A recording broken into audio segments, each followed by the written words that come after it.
This is Randy Stone. I cover the night beat.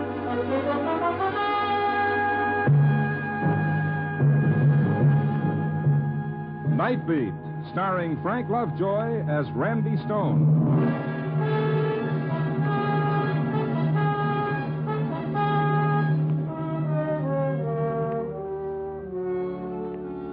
It's night again in Chicago, and that's when I start out looking for a story that'll make you say, it takes all kinds to make a world. Yeah, it sure does. One by one, I pass them. That girl over there with her hair held tightly in place by a scarf. Each carefully marceled wave a hopeful assurance that she'll end up looking like somebody in a movie magazine. Or that beaten old man picking a crumbled, soiled newspaper out of a rubbish can. Why does he want a paper? He knows tomorrow will be the same for him no matter what happens in France or England or just around the corner. So tonight, I found myself in a quiet section of the residential district. I wondered what was behind the lighted squares of glass and what went on. Who were those people and what were their problems? I kept going, and I walked into... I beg your pardon. Oh, yes? I hesitate to bother you, sir, but do you have a match? I have a lighter. Will that do? Thank you. There you are. Oh, just a moment. Yeah. I am afraid I didn't get a light after all. What's the matter, Pop? Afraid to ask me for the touch? Here. Please, put your hands up. What? I'm not joking. I have a gun. Oh, I see it. Put your hands up. Okay. Like this? I warn you, I'll shoot if you try anything. Well, rule number one when facing a stick-up man who's obviously pulling his first job, be very careful. It's not my first. Oh, a hardened old offender, Hand me your wallet. What, with my hands in the air? Put them down, but remember what I said now. Sure.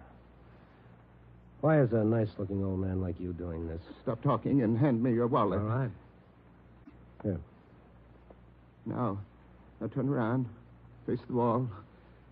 And don't try to follow me. Pop, hand me the gun and tell me all about it. Don't come talk me. The gun, Pop. Now hand it over. We'll have a talk. Maybe over a cup of coffee. Stay away, I said.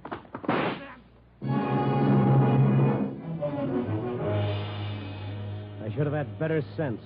A novice at a stick-up is like a kid with the Einstein theory. He doesn't know what it's all about, and he shoots out of sheer fright and nervousness. That sharp, searing pain across my temple before I blacked out told me a bullet had creased my skull. That's all I remembered until I woke up in a precinct police station. Well, coming out of it, huh, Stone? Oh, my head, Kalski, did you get him? Nope. Prowl car picked you up. Somebody reported a shot. Oh, and you brought me here. Want to try sitting Oh, up? sure. Oh. How close was it? Quarter of an inch from pay dirt, I'd say.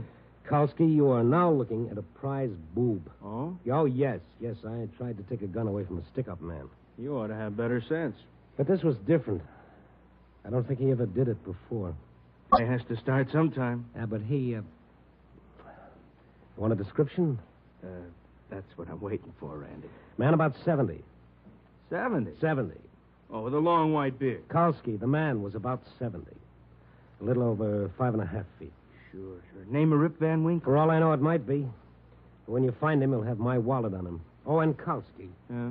He's nervous enough to take a shot at anybody. Next time, he might be able to hold a gun a little steadier and on target.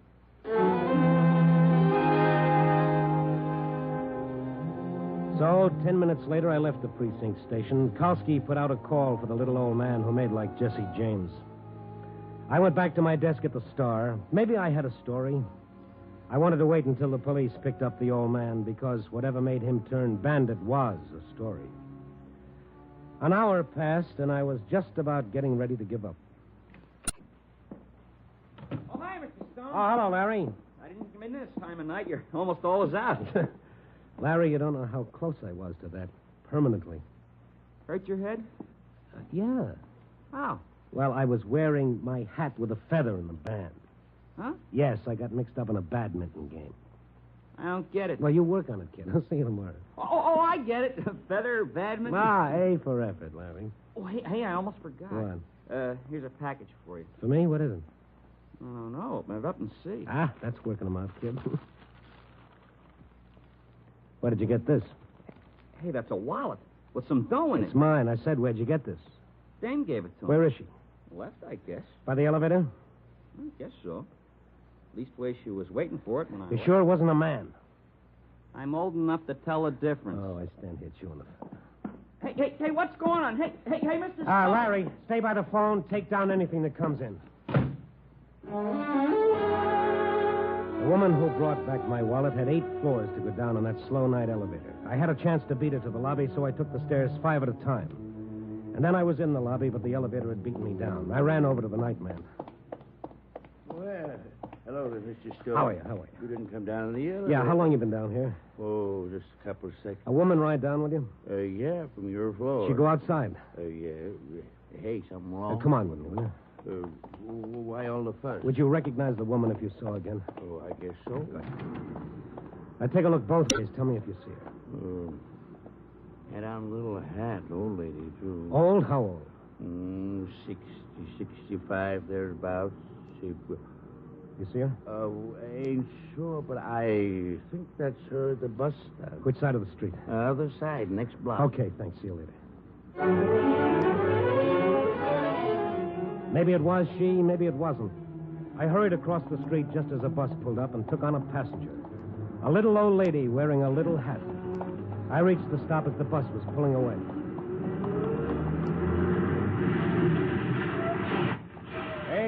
Hey, you always stick your head in front of buses like that, Buster? Yeah, I get results in rides that way. Yeah.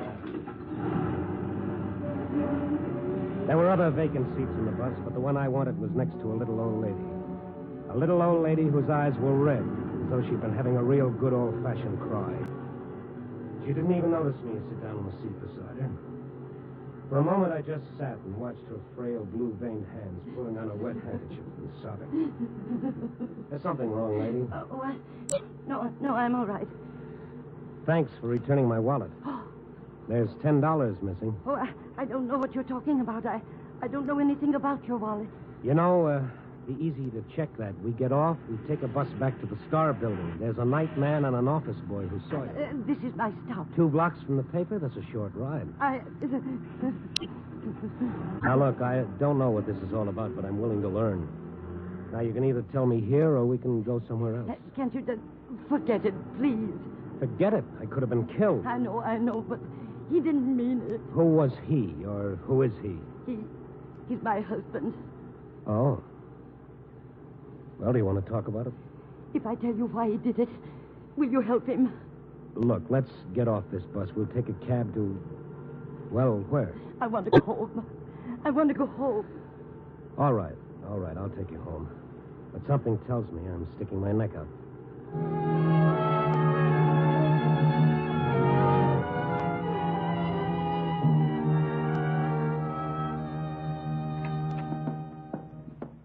Will you sit down, Mr. Stone? No, not right away. Is your husband here? No. All right, let's have the truth, Mrs. Benson. Why did your husband hold me up? It was the only way he could get the money tonight. Well, why tonight? We need $200 by tomorrow morning. Oh? Then why return my wallet to me with over $50 in it? Why didn't he keep it all? He needed just enough to... Enough for what, Mrs. Benson? I want to show you something. Then you'll understand. Here. Look at these. Now, what are these? Look at them. Yes, I'm looking. Well, what do they mean? Figures, problems, pages of them, notebooks filled His with it. system for winning at roulette. Winning it? Oh, no. For the last 10 years, he's done nothing but work on it. Well, there's always one of those, the big brain who can sit down and beat the little numbers that go round. Please. Does he have any idea how many of these systems have put period to a lot of rosy dreams? He believes in it. Yeah, they all do. Harry's no fool. He's a brilliant man, Mr. Stone. He was a professor of mathematics. Was? Yes. But they said he was too old. Retired him. No other jobs? Nobody wanted a mathematician or a man almost 70. Yeah, but this gambling, he should know better. The odds are never with the player, only with the house. At first, it was just a hobby. He liked to work out the odds, and then when things got desperate, Yes, and now? we'll have descent. And tonight he's going to play his big system, hmm? Where? I don't know. I told you I don't know. Did he take the gun? No, he left it here. Well, that's one good thing anyway. What will you do now? I don't know. And the police? They're looking for him already. Oh, get to him first, Mr. Stone. Why? He won't let himself be arrested like a thief. That's the last thing he said. He wouldn't let the police arrest him.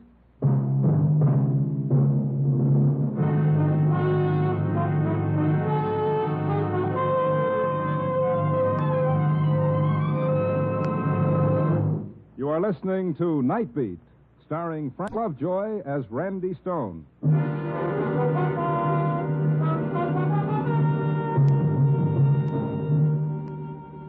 So there I had it. A little old ex-professor of mathematics with another system for beating an unbeatable game. There's something in each of us that makes every individual believe he's different. The I can do better philosophy is human. If it weren't, we wouldn't have the Brooklyn Bridge, the better mousetrap, or the fellow who blinks his eyes in bewilderment and says, I thought I had it all figured out. Okay, I decided to go after Professor Benson. I headed for a spot where I thought I might pick up some information. What's in your mind, Stone? You said you wanted to see me. Just for a minute, Cully. Okay, what? How's the game going? Win a little, I lose a little. You want in? No, not tonight. Tell the truth, Cully, I'm looking for a bigger layout. Blue chips here are 500. How big can you get? Oh, some. But this is a private poker party. Yeah, I wouldn't want news of it to get around. Oh, don't worry, Cully. I did you a favor. Now, remember, give me a break in your paper. Okay, what do you want? I want to know where there's a roulette layout. Don't know? You get around. Some, but I don't talk about it. Just this once, Cully. Why? I'm looking for somebody who might be playing. Why? I gotta find him. Why? Oh, Cully, you're repeating yourself. Anything else? Maybe I'd do you a favor. This? No. Besides, I don't think there's a wheel in town. I think there is. Okay, you think. Now, so long, sir. All right. Oh, before you go, Yeah. if I were you, I'd make this the last stop. You ask funny questions, and you might not get such funny answers. It was the same in the other three places. And after hitting each one, I checked with the police, but Professor Benson seemed to have got himself swallowed up somewhere in the 1,000 square miles of Chicago. And then I was on my way again, trying to remember all the likely places until... Hi. Mind if I walk with you? Now, what if I did? Oh, I'd walk anyway. I need exercise. My doctor says so. Hey, you got a doctor? Oh, yeah. What's your problem? Oh, not much you couldn't clean up, Stone. Oh, you know me, hmm? Sure, everybody knows Randy Stone. You're real famous, like. You're getting even more famous tonight. What's the answer to that? You've been around a few places. And that's illegal? No, but it's silly. Okay, so I'm silly. So long. Glad to meet you. Hey, not so fast, Stone. We got to talk. On what subject? Money? That suit you? All right. Get rid of it. What have you got to say? Look, Stone, everybody wants peace and quiet. The whole world's in a mix-up because one guy don't agree with the other guy, right? Oh, my. Another big thinker with brass knuckles. Yeah. Now, like I say, everybody wants peace and quiet. But there's a lot of guys have to make a living in a funny way. Why don't you get to the point? Sure. Now, take you, for instance, for example, huh? Your boss says, Stone, go out and see how many gambling joints are buzzing. So you, being a nice, hard worker, you go out. Nobody sent me out for that. Okay, so nobody sends. But somebody sends me. So what about it? Nothing. Only everybody likes to see everybody else happy. Maybe this could do it for you. How much is that? $1,000? I'm stirring up a lot of muddy water, huh? Yeah. You've been to 3-4 places. And to the cops. Not for what you think. I ain't paid to think, only to carry out orders. This is one. Want the dough? Listen, I'm only looking... Yeah. Looking for somebody. Cut it out. I'm telling the truth. I'm telling the truth, too. Stone, put your nose in one more place where they don't like stuck-in noses. And somebody will push it right to the back of your head.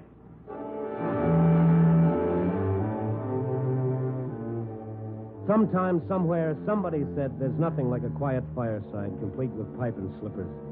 But can you make a career out of it? For that matter, can you make a career out of a hold-up, a creased skull, and a nasty little hoodlum? Well, I was trying to. And just to find an ex-professor who had a very common disease. I can't lose-itis.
Check, testing one.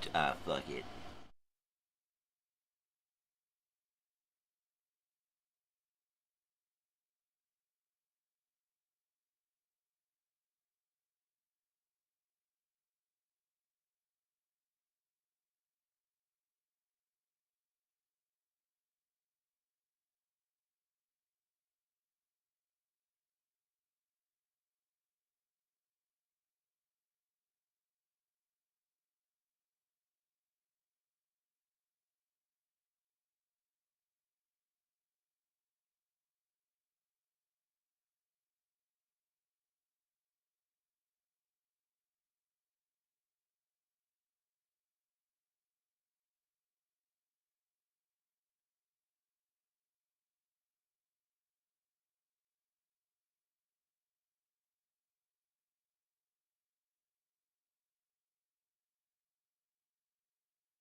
Well, good morning, everyone. Apparently the sound on this show here is jacked up, and it's missing at the end here. Yeah. There you go, baby. So we're just going to leave that picture there for a few minutes. Maybe the sound will come back, maybe it won't. Maybe I'll be here, maybe I won't. Maybe I'll just do a fucking bong hit, man. Fuck it all, you know. If you're still there, Susie, good morning. How are you? If I had me a shotgun, I'd blow me straight to hell, too. Totally, man. Totally, man. Totally, man. He's a crazy man. Mixing up my coffee here. My show's been all screwed up lately since I went camping. I just haven't got my act together. I just haven't, man. I've just been discombobulated. Totally discombobulated. Trying to avoid watching the news because people suck.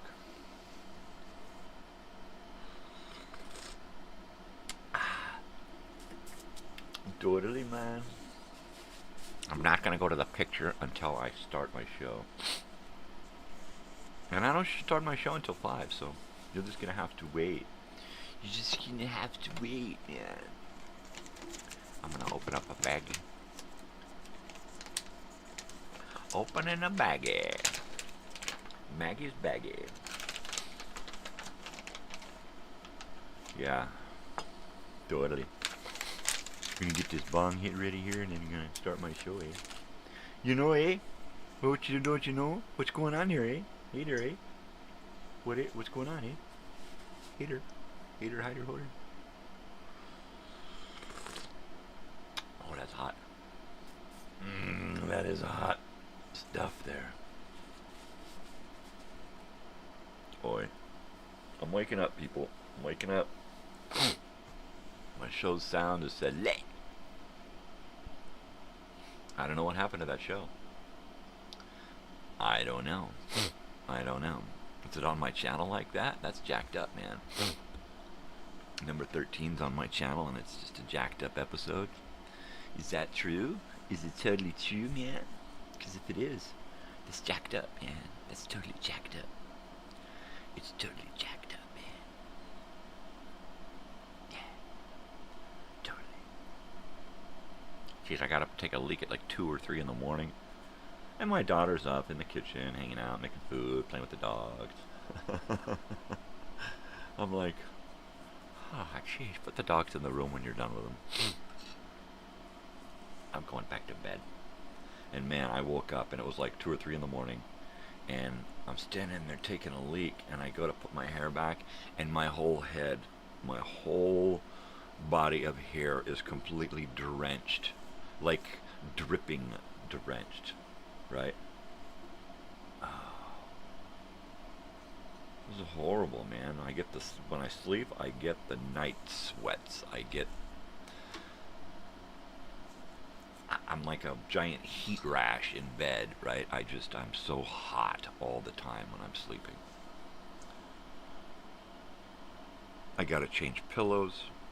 I literally have to get a towel and dry my hair.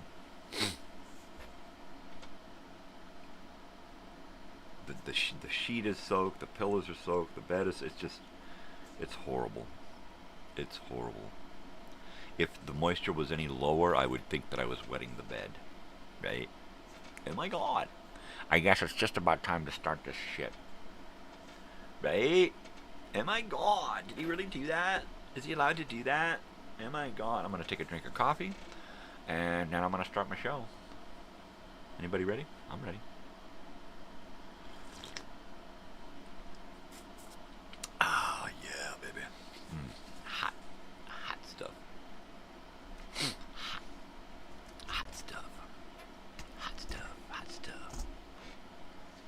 Am I gone? Alright, people, I'm doing it. I'm going in. I'm going in, people. So be sure to be there for me, alright? No, really. I need you there for me. I need someone here. Hear me now and forget about me later. Think about it tomorrow. Goobity boobity boobity. Right. Alright, people. people. See you in a flash. Oh, really? I'll be right back.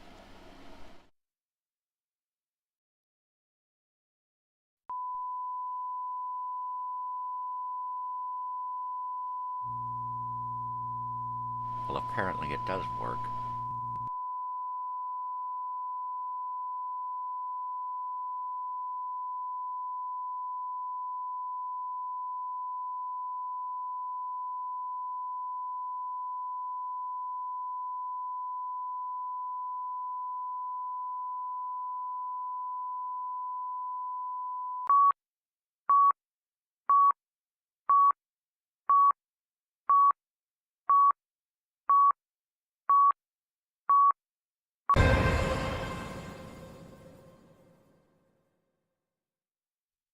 Check, check, testing. 1, 2, 3. Ah, fuck it.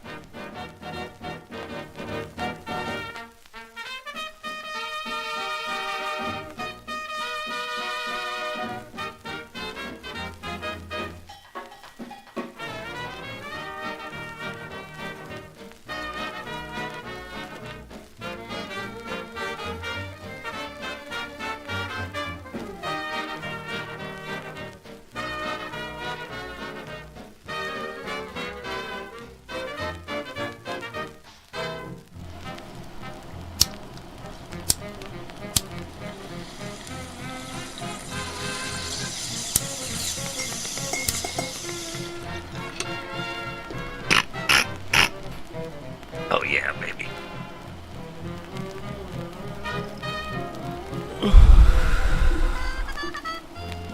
No, really. I'm ready, baby.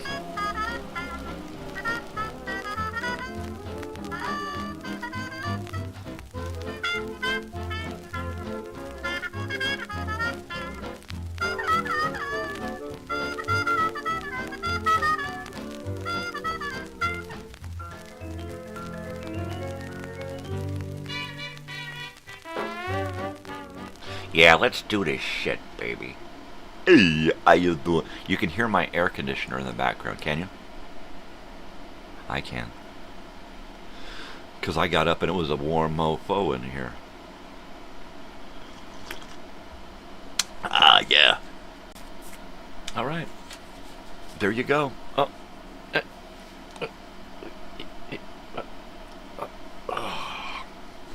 Morning itch. Son of an itch. I am the son of an itch. All right. So this is the morning show. Good morning, everyone. It's Friday. It's Friday the 13th, June 13th here. And it's a special day on the channel because we have two, not one, but two video time machines tonight at 5 o'clock. You can watch, you can take your choice. At 5, you can watch last week's show or this week's show, or you could just do them together.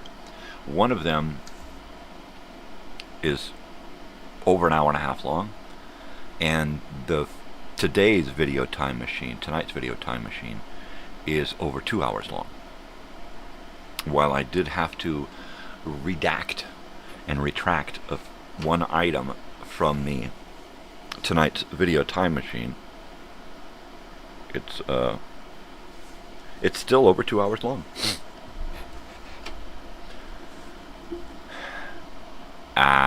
Yeah, it's over. I gotta turn off this air now that it's nice and cool in here.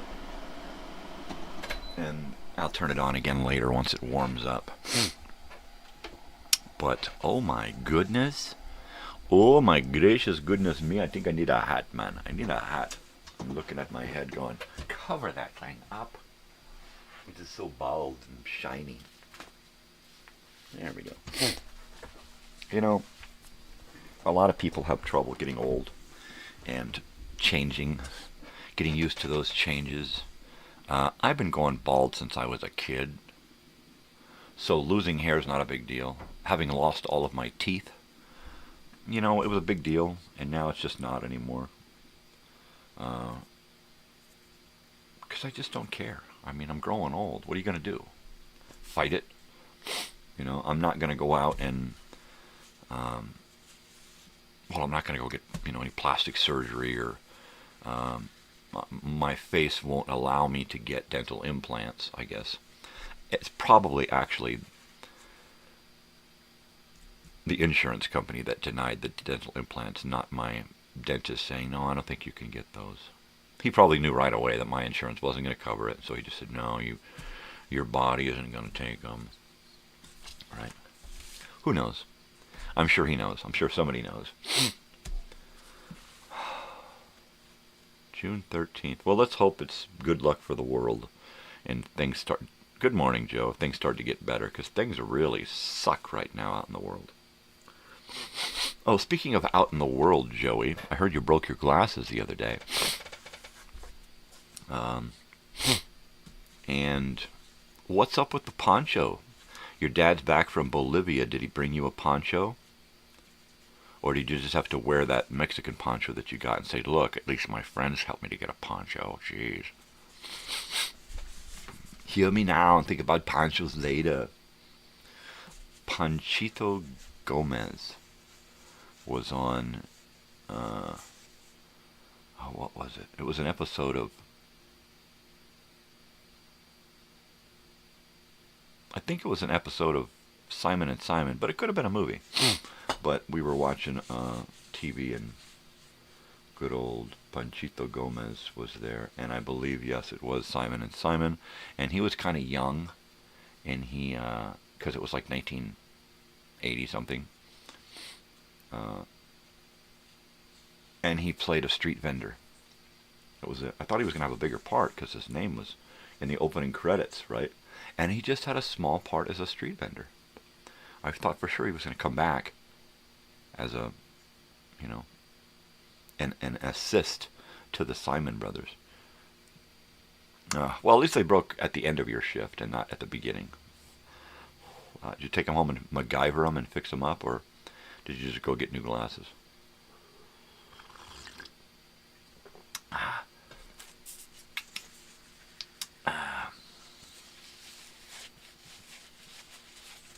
Yeah, man.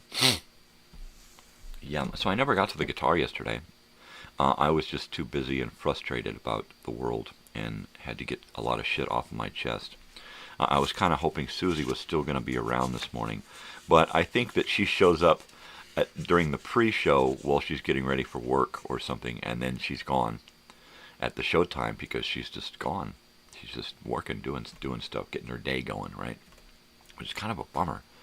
I almost want to start the show at 4 so I can say hi. Let's see. He didn't get you one. He couldn't find one made out of wool, only cotton. My aunt will look for one for me. I got a spare. See, there you go.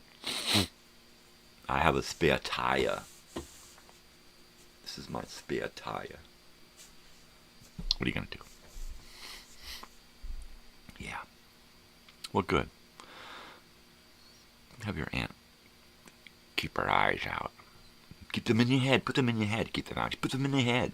So while you're there, Joey, let's do the morning, the daily record for the day is actually one that we listened to while you were here. Cassiopeia's Mint Jams. And from what I understand about what I remember about this is that it was mostly instrumental. And is this the electronic one that we were listening to? Because I haven't listened to this since. But if I remember correctly, we listened to a few albums. And I think this is the one that you said that was electronic music. Oh, Spare Glasses. Right. Of course.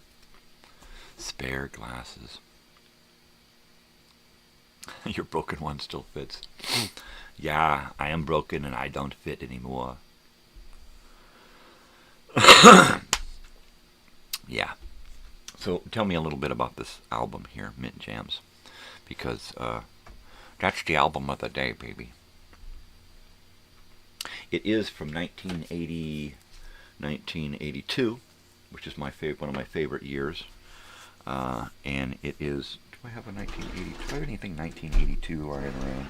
Because sometimes I just keep 1982 stuff lying around. Well, here's some 1982.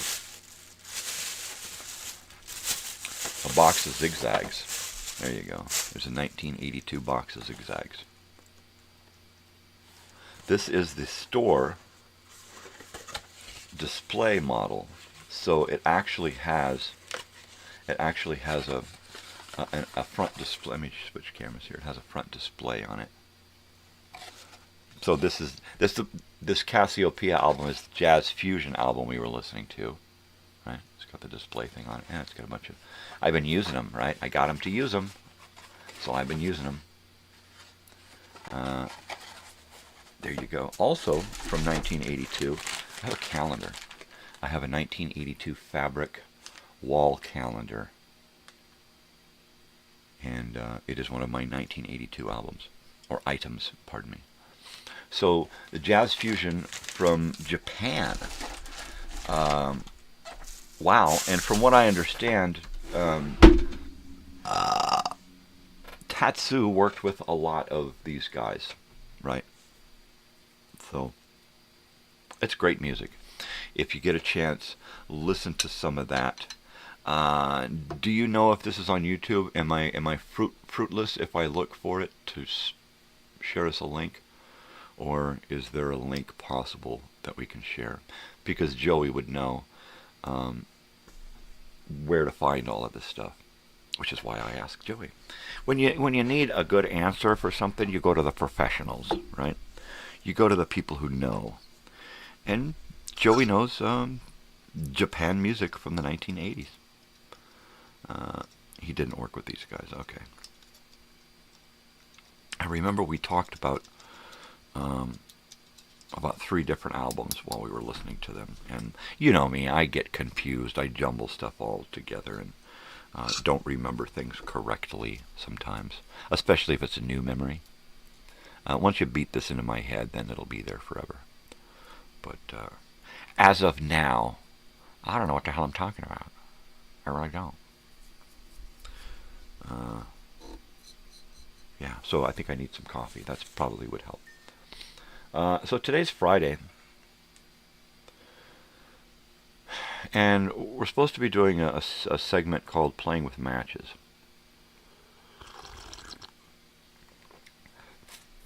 So when I go to warm up my coffee, which should be in the next 15 minutes here, I will be bringing back with me a giant jar filled with matchbooks. And we're going to dig through that and see if we can't pull out something that we haven't looked at before. And I think what would be really neat is if we find an old matchbook, and not only do we check it out and go, wow, that's cool. Okay, good, we can find the full album on YouTube. So let me go there now, and let me go ahead and pull it. Pull it, baby, pull it. Let me pull it up and find Cassiopeia's Mint Jams here.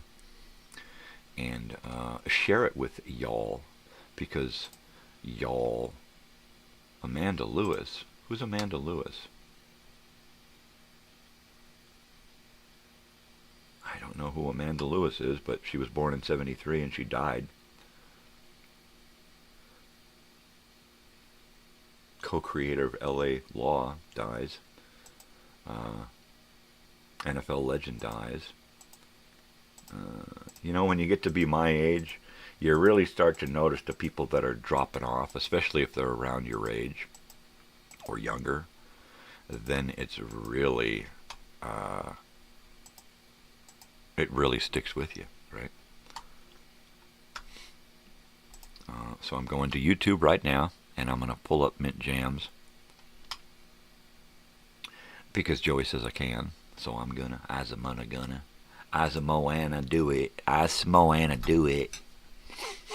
Let's go Mint Jams. Cassiopeia. There you go, full album. Yeah, baby. There you go. The full album here. Here it is, the full album from Kuma's Campfire, 1982. We got the full album here to share.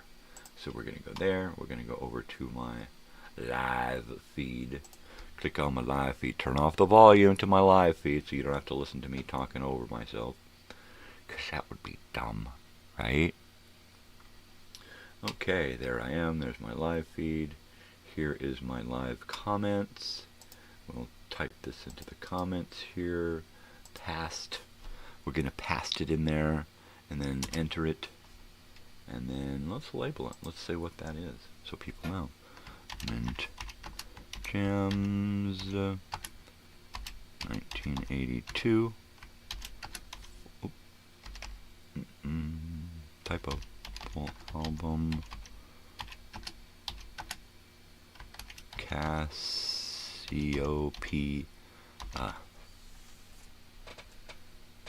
Is it two S's? I don't remember it being two S's.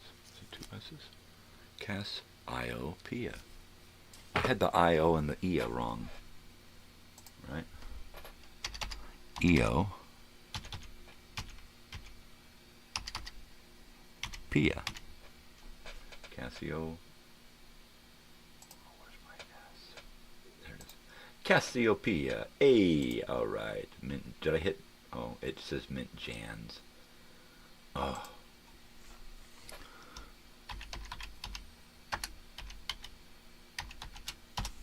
Me and my typo. Mint Jams. Not Mint Jans. I don't know. What flavor is Jan? Well, she's mint flavored. Stop talking like that, man. You're really bugging me. Alright, I gotta do a bong hit here. Oh, yeah. So what do you guys think about what's going on in the world out there? I'm pretty upset about it. I'm pretty upset about it. All the videos now are of asshole government officials tackling people, right? Just people walking down the street, people getting gas, people going to the store, people at work. They just knock them down, cuff them, bag them and tag them.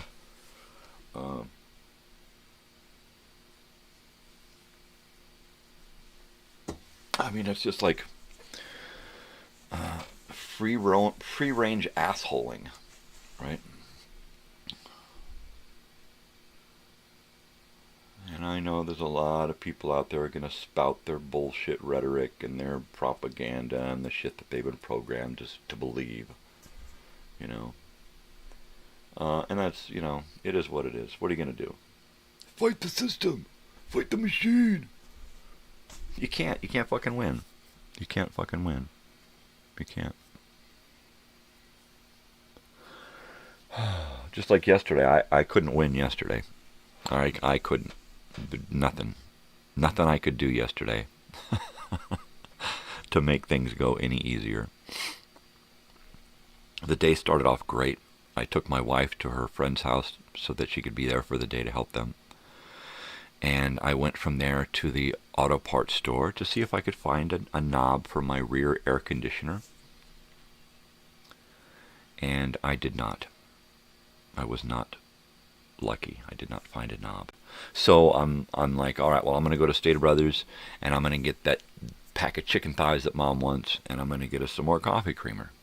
A couple of items. I can hit those. I can go home.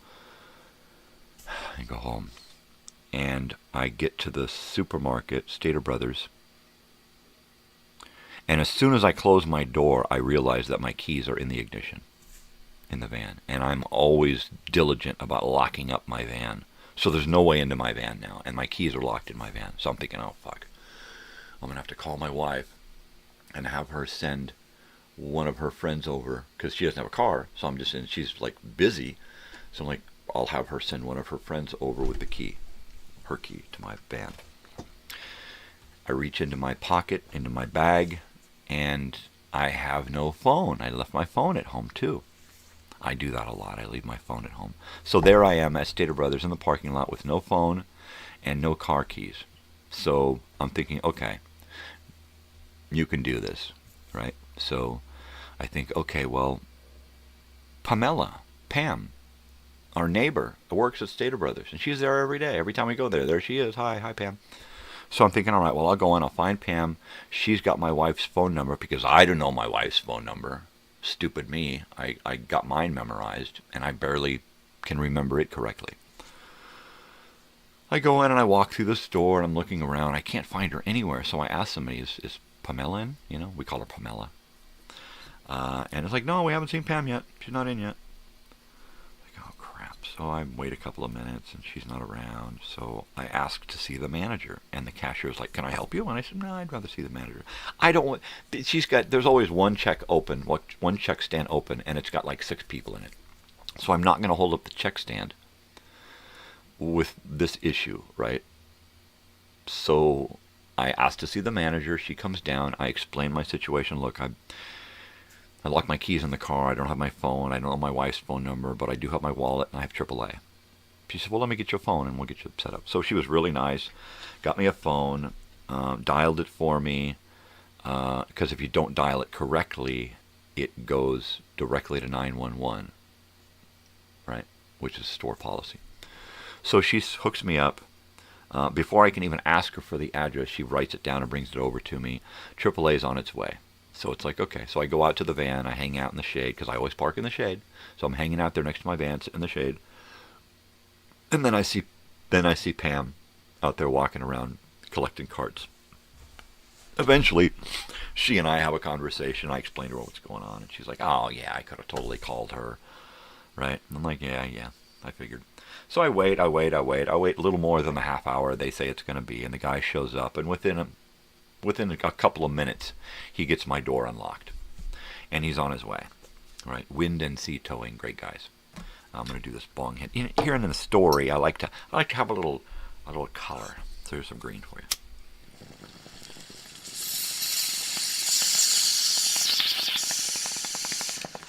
Those aren't sound effects. It's not a Cheech and Chong movie. It's the morning show.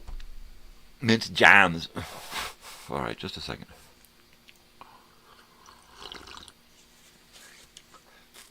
On with the story. So it's like, I'm waiting. I had dropped my wife off at 8:10, right?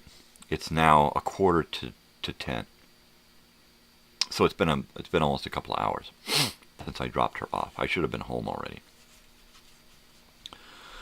In fact, I'm sitting there waiting for the tow truck, and I'm smelling the Chinese fast food place in the shopping strip. And I'm like, oh, I wish I'd have brought my fucking teeth today, because I'd have gone right over there. As soon as I got my keys, I'd have walked right over there and gotten some fucking dim sum or something, right? I was just like, wow, I'm starving. So I get my keys, lock the car back up, make sure I got my keys, and I locked the door. Before I closed it, I locked it, made sure that the key still worked in it for some reason, and then locked it and closed it. You know, paranoia. So I go in the store, I get a couple of things. I find a pack of already made biscuits in the deli, fresh biscuits. So I take those home, and I have the rest of my beef stew over a hot, fresh biscuit. And I have exactly 20 minutes to come home, heat up my food, and scarf it down before I have to get back in the van and go over and pick up my wife. I could be driving her car, but I'm driving my van because we just got it out of the shop, and I want to make sure that it's working good, right? So I get in the van, I crank it up, and I get to the end of the drive, and I'm like,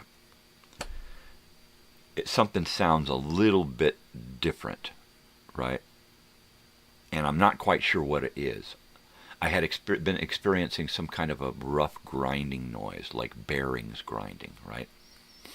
But I had taken off one of my hubs, and the bearings were like new, so I didn't bother doing the other one, which I should have, because that's possibly where the grinding is coming from. So I'm driving down the road, and the van's doing okay. And then I get to a red light, and I'm at a red light, and I'm sitting at the red light. The red light turns green. I take my foot off the brake, put my foot on the gas, and it goes clang, clang, clang, clang, clang, clang, clang, clang, clang. And I'm like, oh, what the fuck is that? It feels like I'm like I'm dragging something, clank, clank, clank, clank, right? And so I immediately pull into the turn lane and stop. I wait there until I get a green arrow, and then I clank, clank, clank, clank, clank, clank, clank, clank, clank, about 30 feet, and pull over to the side and stop, put it in park, break it, and call my wife. You're going to have to get a ride home. She's like, oh no. So I got her on the phone, and the van is still running. It's in park, brakes on, and I'm outside the van. I crank a wheel, I look under, I can't see anything except for a lot of missing rubber in my front end. All of the rubber grommets and stuff that hold the tie rods and the anti-sway bars and all of that shit and the steering, all of that shit has got just like missing rubber, no rubber, pieces of rubber hanging. I'm like, well, that's not good. So I crank the wheel the other way, get under there, look. I can't really see anything that's broken or hanging or doing any of that. So I get on. And I've only got like this much, literally. You can barely slide a standing pack of cigarettes under my van. It's got such horrible clearance, right? So I get under there and I look back at the back where the drive shaft meets the rear end. I can't see anything. I look up where it meets the transmission. The drive shaft meets the transmission. I can't really get a good look at the U-joints. I can see one end of a U-joint sticking out towards me, right? And I look at it, and I look over at the back one, and I look at the front one, and I look at the back one. And comparing the two, I notice that the back one has got the clip, and you can see where it's only got a short distance between the outside of the place where the U-joint resides, right? Its seat. And I look at the front one, and it's really deep. That seat is really deep, and that U-joint is really far back in, which means if I were to look at the other side, it would be the opposite. It would be pushed out on the other side, which means that the clips are gone, and the U-joint is doing this, right? So it's a good thing I had stopped and didn't try to I'll just try to make it. Because if I had done that and the U-joint had snapped, the drive shaft of the transmission would have fallen down like this, and driving forward, it would have gouged into the asphalt, and it would have sent the back of my van up in the air. It would have fucked up the rear end of the vehicle. It would have destroyed the drive shaft, because it's a heavy vehicle. So, smart me, I stopped. And I called the guy, and he's like, hey, how you doing? How's it going? I said, oh, well, the engine, it's running really strong. It stalled once on my way somewhere yesterday, or the day before this happened. It stalled out. It was at a stop, and it was like pulled up to a stop, and it's like, hey, it stalled out. Started right up, but it did stall out. So I told him that, and he said, yeah, it's probably that. It's probably the fuel pump. We're probably gonna have to do the fuel pump next. And I'm like, yeah, that's kind of where I was wanting to go. Was to just start with the fuel pump on this damn thing. And so he's like, yeah. And I said, and my air conditioner is possessed, right? It works great now, high or low or anywhere in between. It works great. It's really cold. But now when I put it on max AC, it should be coming out the vents. It's coming out the defrost. And then it goes to the feet. And then it goes to the vents. And then it goes to the defrost. And then to the vents. And then to the defrost. And it makes up its own mind where it wants to go. And he goes, it's probably a vacuum line. We'll have to deal with that next. And I said, okay, great. So the reason I called you is that I'm pretty sure that I blew a U-joint. And he's like, oh, no shit. I'm like, yeah. So I'm going to have it towed in. And he said, well, I can't really get to it till Monday or Tuesday. And I'm like, should I just drop it off? Because I don't want to take it home and then have to have it towed again, right? That's another tow. I said, yeah, just bring it by. So I get done with him and I call AAA. And I'm on with AAA for a couple of minutes, and they say, okay, the guy's going to be there within an hour, right? Same towing company. And I said, okay, if you're sending the same towing company, please let them know that this is a new call, because I've already seen them today, and I don't want them to think that this is the same call and they're just going to ignore it. We've already got that call today. Ignore it, right? So she said, okay, yeah, sure, no problem. They'll be there in an hour. An hour and a half later, I wake up sweating in my van. right? What the hell? So I called AAA. And she's like, oh, well, I don't know.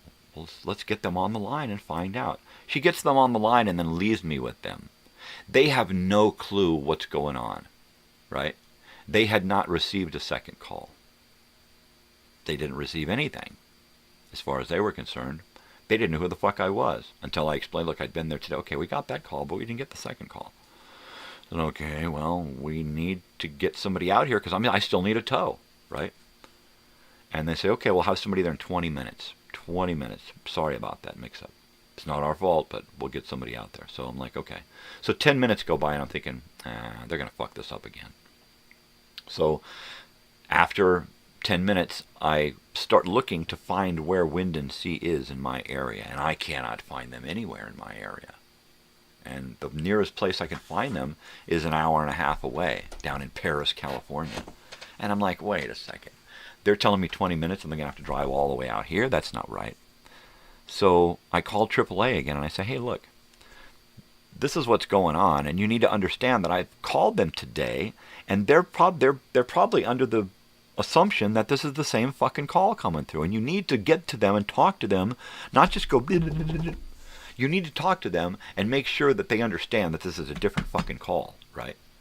This has been 2 hours now, and I'm sitting in this fucking van just sweating. And I'm tired, I'm hungry, and I'm just beat up, you know, and I'm not ready for this. And she's like, oh, well, I apologize. And she leaves me on hold and gets them on the line and takes care of all of that and assures me that somebody is on their way and they know where I'm at. They've got the correct cross streets and all this yada, yada, yada, yada, yada, and they'll be there in less than 20 minutes.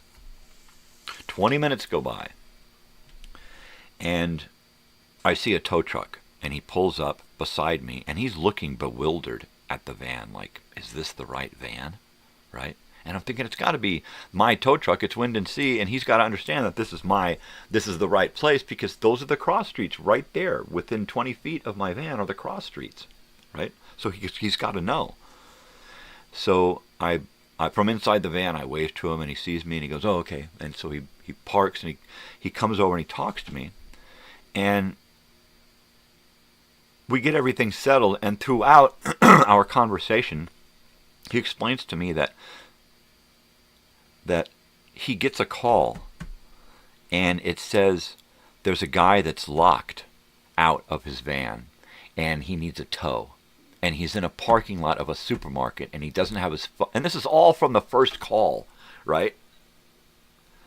And the only thing that's different is that he needs a tow. And you'll have to look for him in the parking lot of the Stater Brothers. And so, because I'm only a block away from that Stater Brothers, right, he, in his head, saw my van pulled over to the side and thought, maybe this is him, right? Because it's the van that's described. He can't call me because he doesn't think I have my phone. I told him, I have my phone this time. Make sure he sends me a text. No text, no call, no nothing. I'm just fuming at this fucking point. And he's the sweetest guy in the world. So he puts me at ease. Eventually we're talking, and he tells me that, yeah, he got this call, and after 5 minutes he got this call. He then took off from the 76 station where he was getting gas just down the street, and within a couple of minutes, 12 minutes of having gotten the call, he was driving by the street, the call that told him to go to a fucking parking lot and help somebody get the keys out of their car. He sees my van and assumes this could possibly be the call, because he can't call me, because he doesn't think I have my phone. I gave them my fucking phone number, right? So AAA has completely fucked this up, the second call up, from beginning to end. They have completely fucked this up. Wind and Sea Towing, they knocked it out of the park both times. They did exactly what they were supposed to do. The guy was there within 12 minutes. He showed me. Within 12 minutes of having gotten the call to come see me in the parking lot, he found me on the street. So good on them.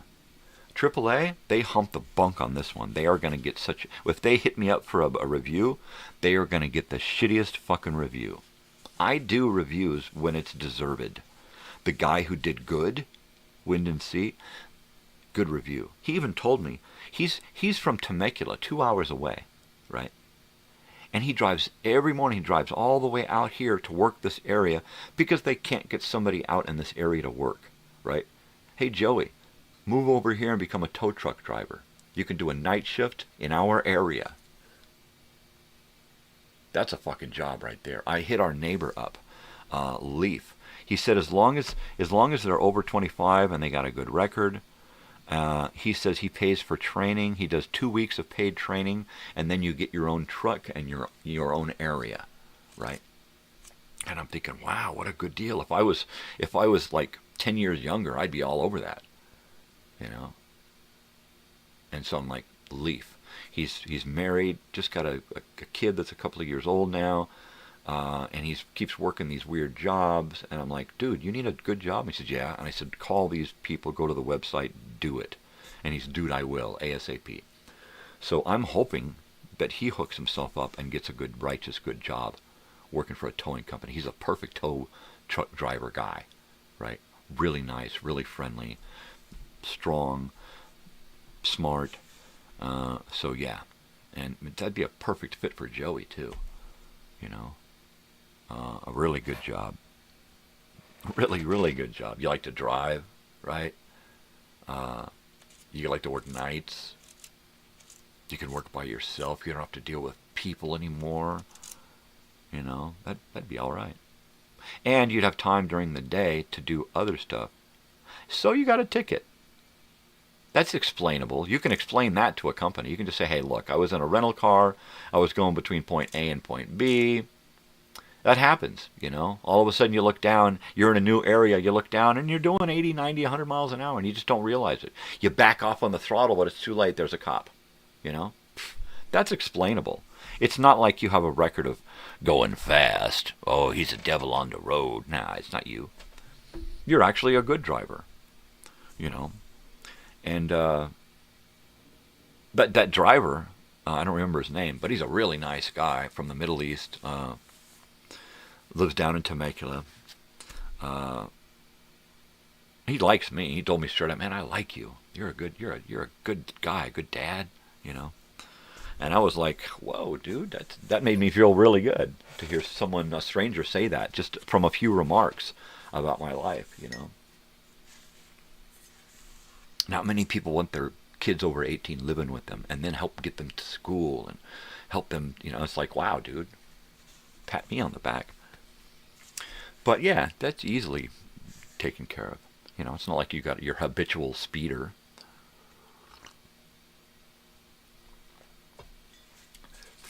But it's Wind and Sea Towing in 29 Palms online. They got their own web thing. He said you can put in an application there. And I'm like, dude, Leaf, you got to do it, man.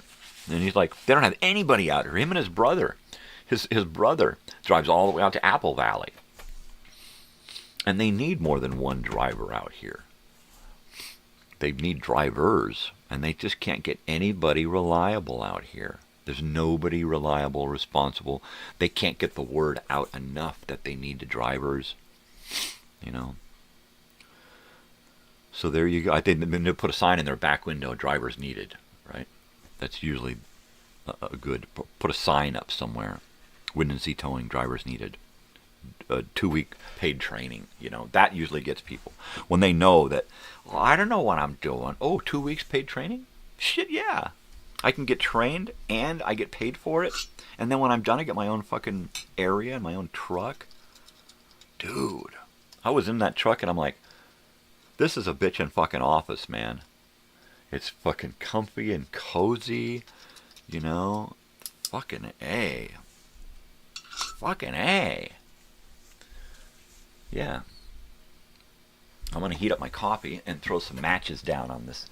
Throw some matches down on this desk here so we can check it out. All right, let's check it out, people. Totally.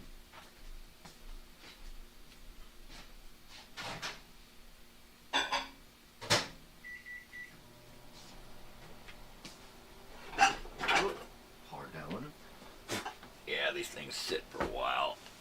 They just sit.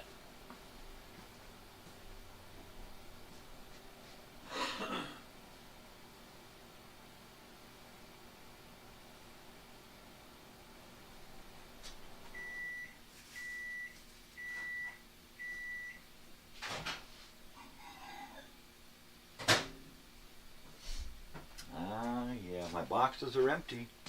My weekly boxes, the day boxes, the daily boxes, are empty. Empty, empty, empty. Empty. Oh, Joe, you spoil these girls, man. They were sitting in here yesterday. Mom's sitting there on the couch, and she's got your box of chocolates, and she's just sitting there.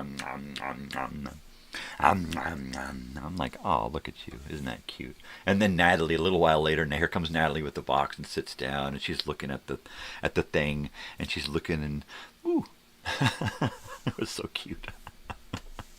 All the dogs going, hey, are we gonna get some? No, okay, all right, fine. Jeez, to be so mean. Yeah, hear me now and forget about me later. Take the top off my old jug of matches here.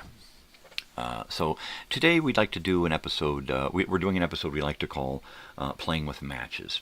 And basically it's because I collect matchbooks. I collect everything. I collect bottles of booze, unfinished bottles of booze. I collect 45 records. I collect Betamax, VHS, cassettes, 8-tracks, LPs. I collect old media. I collect old magazines, old books. I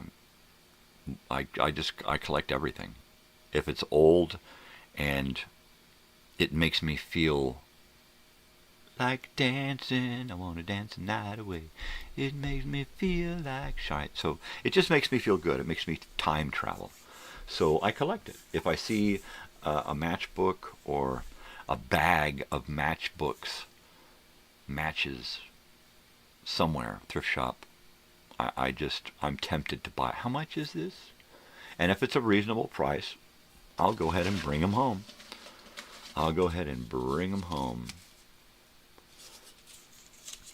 Hotel del Coronado, I think we did last time. Veterans Administration. The VA, the Veterans Administration, 1930-1980.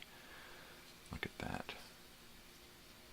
The Veterans Administration, as it says on the back. Totally, man. And then what do we got here with this Valley Ho? Valley Ho. I knew the Valley Ho. Yeah, she was all right. Mission Valley Center, West San Diego, California. The Valley Ho restaurant. What kind of restaurant? Valley Ho. Banquet facilities, private rooms for small parties, catering services, entertainment nightly in the Camelot Lounge. Valley Ho. There we go. There's Valley Ho. Do you want a Kent? Let's smoke a Kent. It's a Kent. Kent. Kent. Kent. Kent. Kent. Oh, and he's enjoying a smooth, refreshing Kent cigarette. Of course, close matchbook before striking. To a smoker, it's a Kent. More taste, fine tobacco. Isn't that great? This pack's been used. Yeah, baby. That's cool. Oh, let's see. Senor Pico and Mama Gruber. Senor Pico, Mexican food. 10131 Constellation Boulevard, Los Angeles, California. Senor Pico and Mama Gruber. So, I am going to do a little thing I like to call, let's find this fucking place. Right? Where's my, where the fuck's my phone? Ah, jeez, I got to get a phone. Let me go find a phone, because a phone helps. It's a tool, right? It's not a surgical implant. Right? It's not something that you should be on all the time. Phone is a tool. Don't become the tool.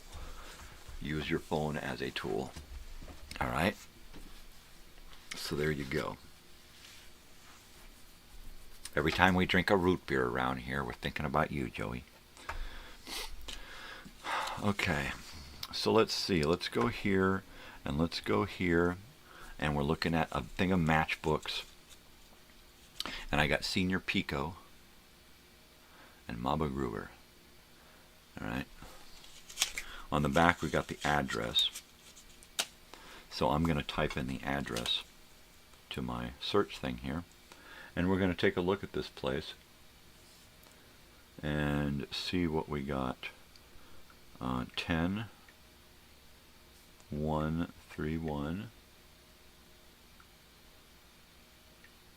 Constellation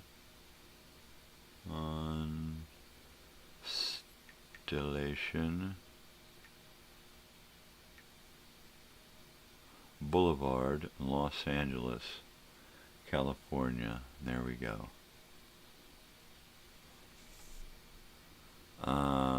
And what is it now? What is it now? It's an empty lot. It is a parking lot now.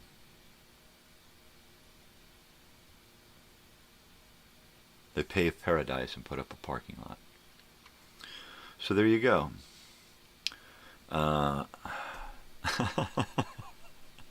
So much for that.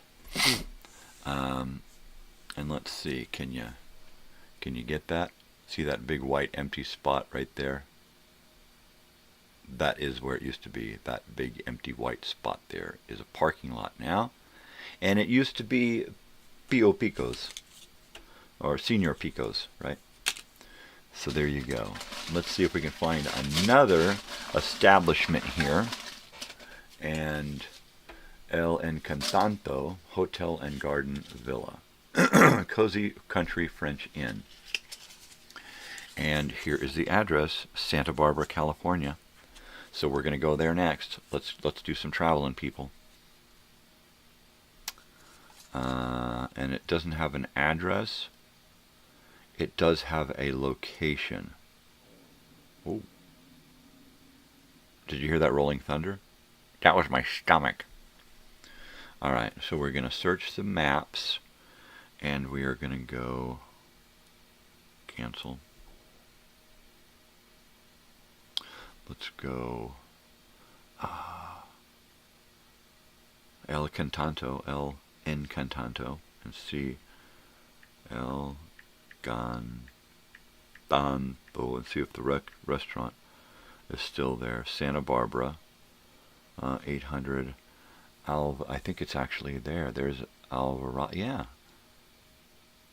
El Encantanto Hotel and Garden Villas. And it is still there. Yeah, right along the same street. Hey, it is still there. All right. So there's that right there. All right. And they're in Santa Barbara. It's still there. It's still there. I'm going to turn on the satellite photo. And now we can see it a little bit better. And there it is in Santa Barbara, California, on my phone. There's the El Encantanto Hotel and Garden of Villas.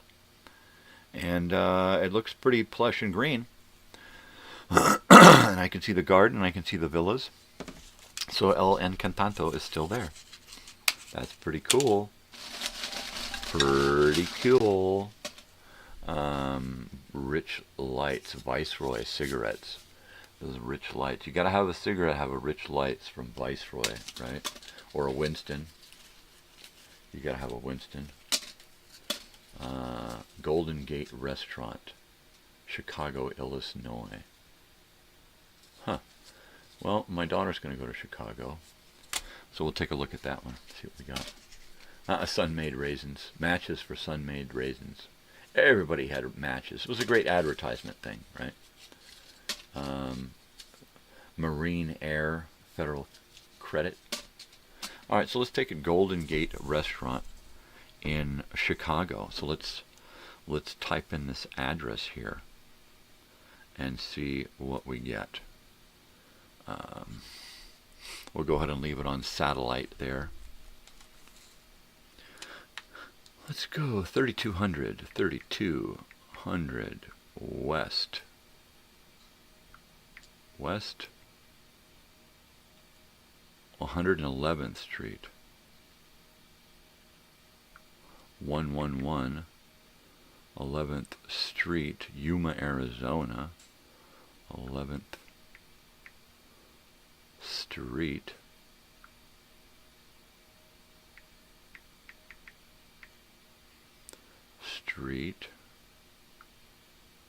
Chicago.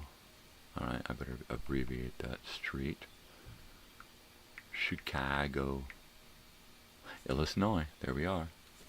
Let's take a look at that. Whoa. It's going to take a day and 3 hours to drive there. Extreme heat. Well, I just want to go there. I don't want to get... I don't want directions. I just want to look at it. Oh, man. My stomach.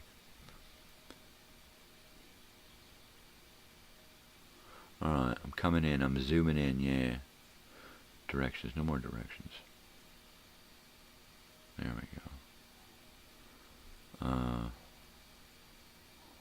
Wow.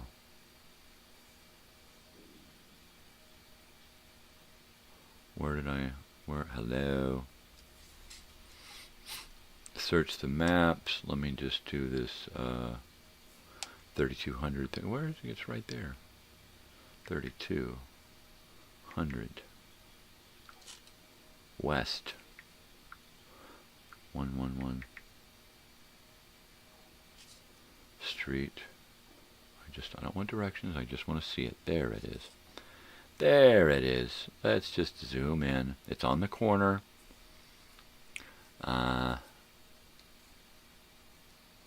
And it's now a Dunkin' Donuts. Serendipities.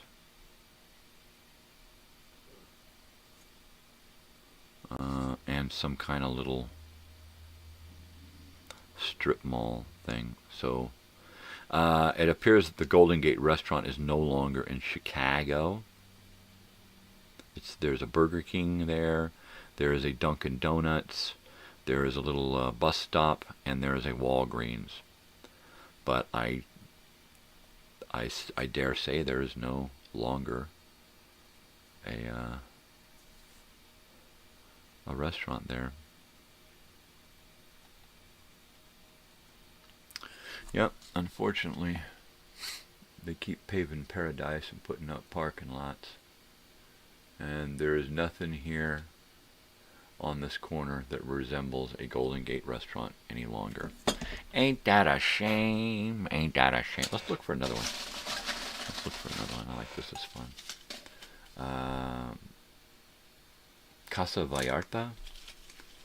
And we've seen that one. We've seen, okay, and here's Gulliver's.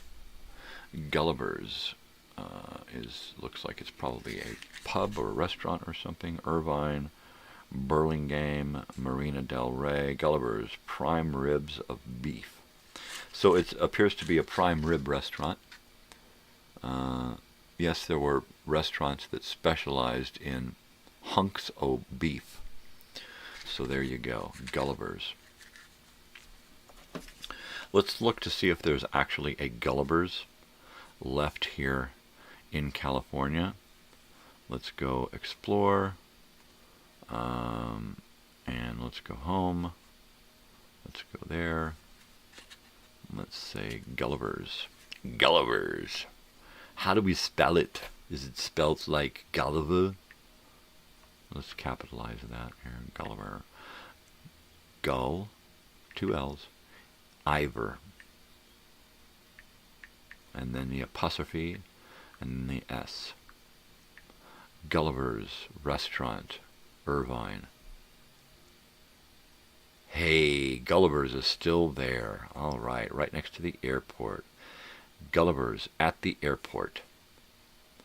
There you go. In Irvine. So, Lion Air Museum. Which airport is that? Is that the John Wayne Airport? No, that's the, what airport is this? I don't fucking know, man. But Gulliver's is there. The Atrium Hotel. Yeah. Costa Mesa, Irvine, Santa Ana. So we still got a Gulliver's restaurant in Irvine. I don't know.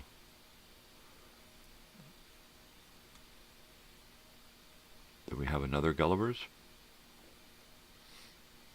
No? Maybe? Gulliver.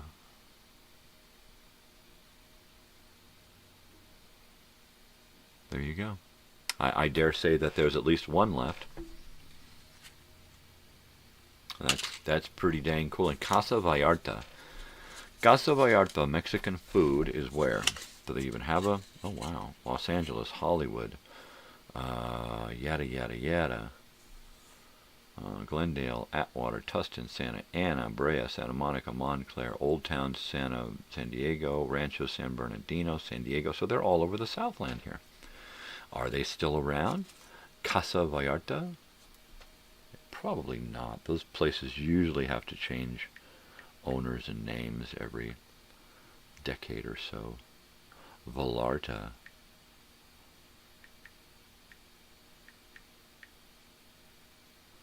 Casa Vallarta. That's how it's spelt. Mexican restaurant and tequila.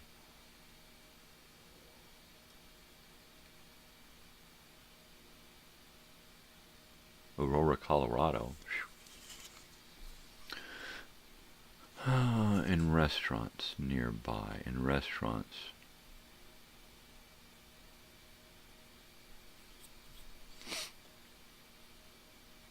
No, let's try that again.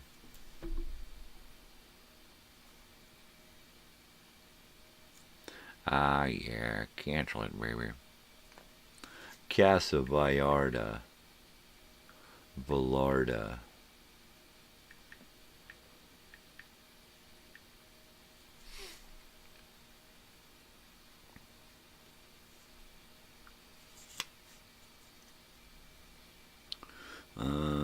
Wisconsin. Ooh. Puerto Vallarta. That's a little too far away.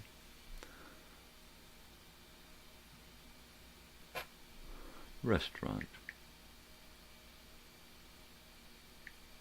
Ristorante. Ristorante. Ow. Rant.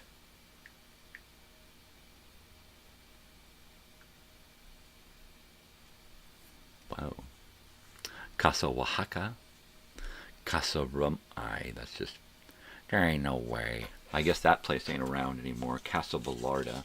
It probably did dry up and change names a few times. No way. You are going to Chicago, aren't you? I'm slow on looking at my thing there. Look at my arm. Look at my old bony elbow. Isn't that just horrible? I'll do this. There. So, let me heat up my coffee. Or did I? Did I heat up my coffee already?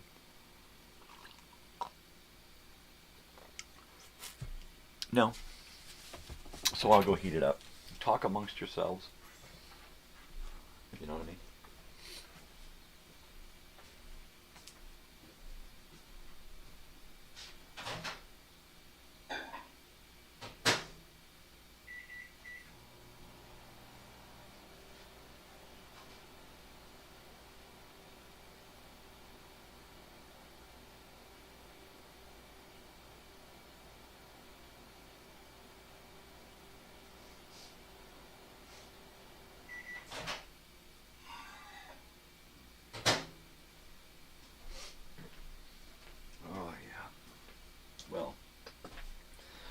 Mrs. is taking off again this morning. Actually, I got to drop her off.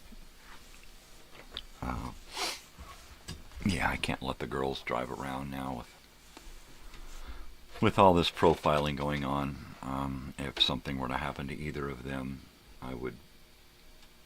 I'd blow it. I'd lose my fucking cool. I wouldn't be doing this because I'd probably be doing time.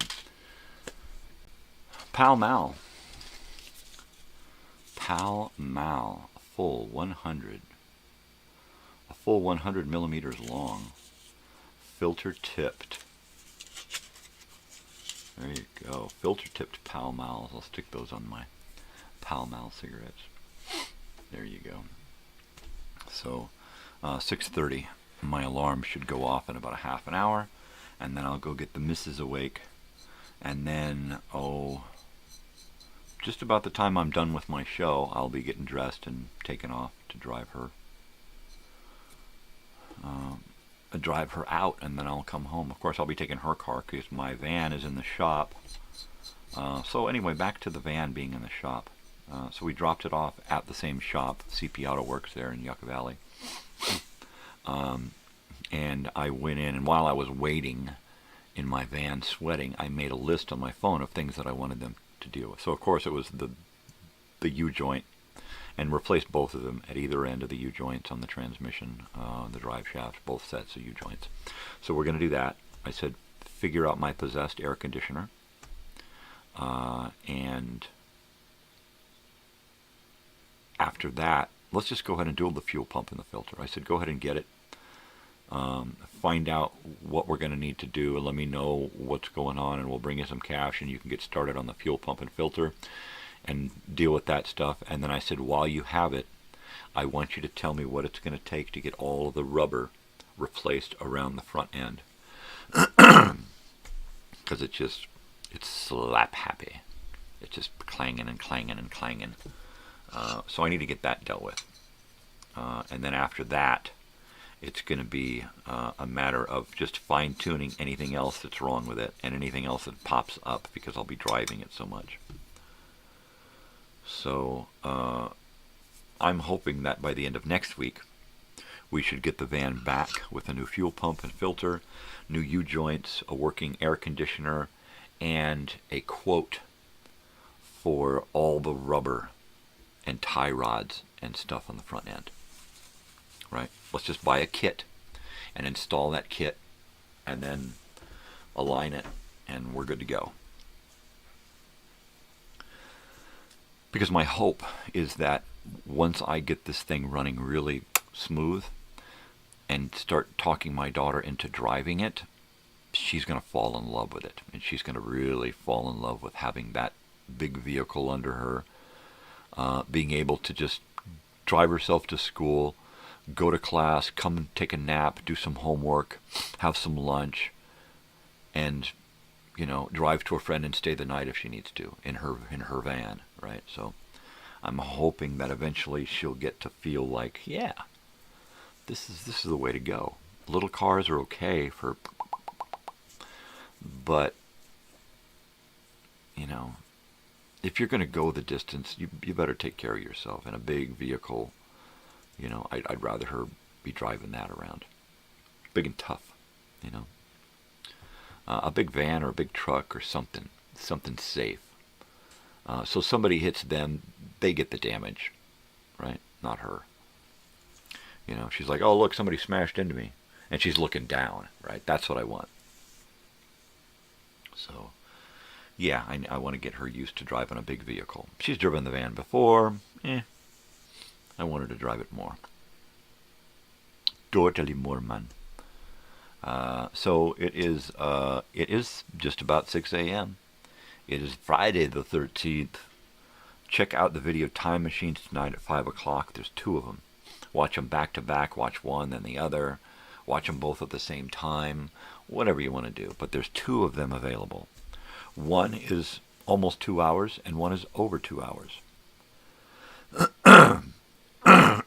Pardon me. I think it's about the one from last week that I never got to make and post. I made and posted.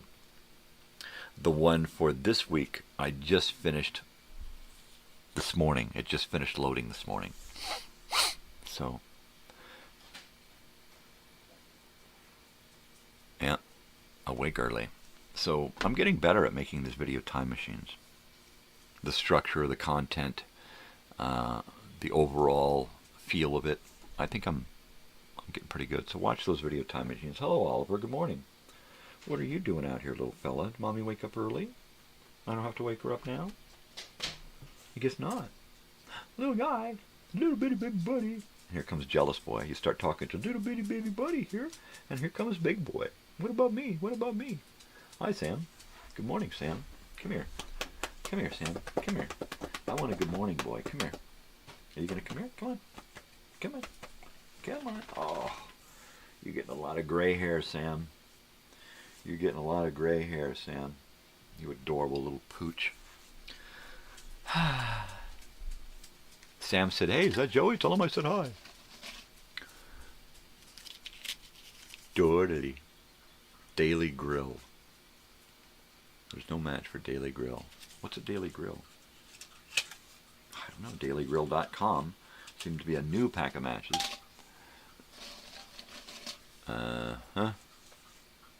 MGM Grand, Las Vegas. This appears to be the green one. It's a green pack of matches. So I imagine it is the new one. And Theme Park, yeah, so this is the new one. Actually, the one, didn't they just rip this one down? That was only there 20 or 30 years. Or 30 or 40 years. I remember that in the 80s. Was it the 80s? We had a fire at the old MGM Grand in Las Vegas. And it was a horrible fire, and a lot of people couldn't get out because there just wasn't enough escape routes out of the building, right? And they brought that place to the ground and built the new one, and the new one was supposed to be like the best of the best. Hi, Sam. Good morning. I know Mom's going to be in here to drink coffee in a minute and eat breakfast and get ready to go. Maybe not, though. It's a little early, and she doesn't have to leave till after 7, so. She's one that can get up and walk out the door if she needs to. I used to be able to do that. Now I get up and I crawl into this room here and start pushing buttons. And then as the place lights up and starts to activate, I start to wake up and activate. What is this? Oak Lawn Bowl. Oak Lawn. Branding iron. The branding iron, the Oak Lawn Bowl. And where is that? Oak Lawn Boulevard. Somewhere in California. Oh, nope. The phone number is GA3-5400. So they're still using letters in the beginning of the numbers, the phone numbers. You know, like what do they call it? Frankfurt 1304. Yeah. We sell over 4 tons of ribs every month at the branding iron. Sheesh, 4 tons of ribs. Probably to like only 4 tons of people, right? That's a lot of ribs. How much of that is bone, right? 4 tons of ribs, but only 1 ton of that is meat. Oh my God, that's disgusting. Oh, rib meat. Rib meat. Is that like funny bone meat? Where's your funny bone? When you smack your elbow, it's like, oh, that's my funny bone. But it moves, doesn't it? Doesn't your funny bone move, depending on how you feel? What your funny is? If it's like a funny uh-oh, then it's in a different place than your funny haha. What the hell? Going in, cover me.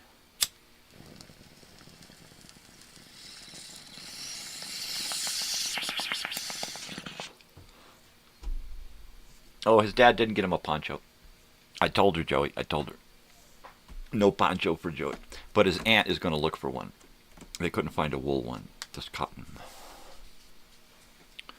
So, there. You've been updated. And he has an extra pair of glasses. Just spreading the word, baby. Just spreading the word. She's the most... Mom. She's got her funny little pet names for us. Me and Sam are both chismosos and vistosos and panzones. Gordos. See, gordos. Because we're just fat. Yep. We're fat. Oh, peludos también, because we're both hairy. Sammy, come here, Sam. Come here. Come here. Come up here and say hi. Come here. Come on. Come on. Come on. Up. Up. Up. Come here. There you go. The matches are in the way, so I can't even see your head. Hi. Hi, little buddy. Switch this. Where's my Sam? There's my Sam. There he is. Gonna get a whistle? Gonna get a whistle? Oh, you're so cute. You're so stubborn when you're cute. And you're so cute when you're stubborn. Hi. Hi, pretty boy. Hi, pretty boy. Good morning. Good morning, pretty boy. You're such a good little buddy. You're such a good little buddy, Sam. Yes, you are. All right, so I promise that next week I will be more diligent in bringing to you the content prescribed per my, my agenda. I don't like how the square pair of glasses look. I don't like square glasses, really. All of mine are kind of thin and rectangular and kind of odd-shaped. I would prefer to have a pair of prescription sunglasses perfectly round, like my hippie glasses, right? I've got a pair here that are really dusty because they're sitting out, but I've got several pairs of those, and I'd really like to get something like that with my prescription, and to be tinted a color, so that they change when I come indoors and I go outdoors, and they've got either a yellow or a green hue to them. Square. Your square, spare square? Oh, spare pair. Spare, I thought it was square pair, right? Because I'm a square pair. I'm a square peg. I'm a square something. I'm gonna square yesterday's. I think we looked at this one yesterday's. Nostalgic establishment for food, drink, and I wonder how good yesterday's is. Yesterday's still around? Let's type in the address and see. We got 1056. I've had that address before. Westwood Boulevard, Los Angeles, California. Westwood.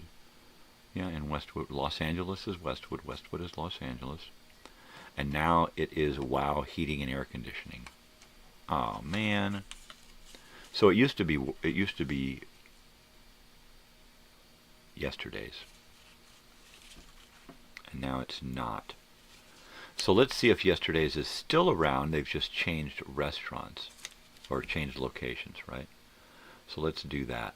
Let's look back in the area in Los Angeles and go and type in yesterday's and see what hey, whoa now.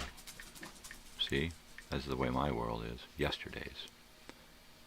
Yesterday's grill, food and drink, yesterday's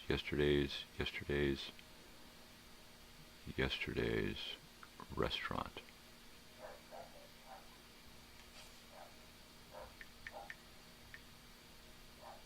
Restaurant search nearby.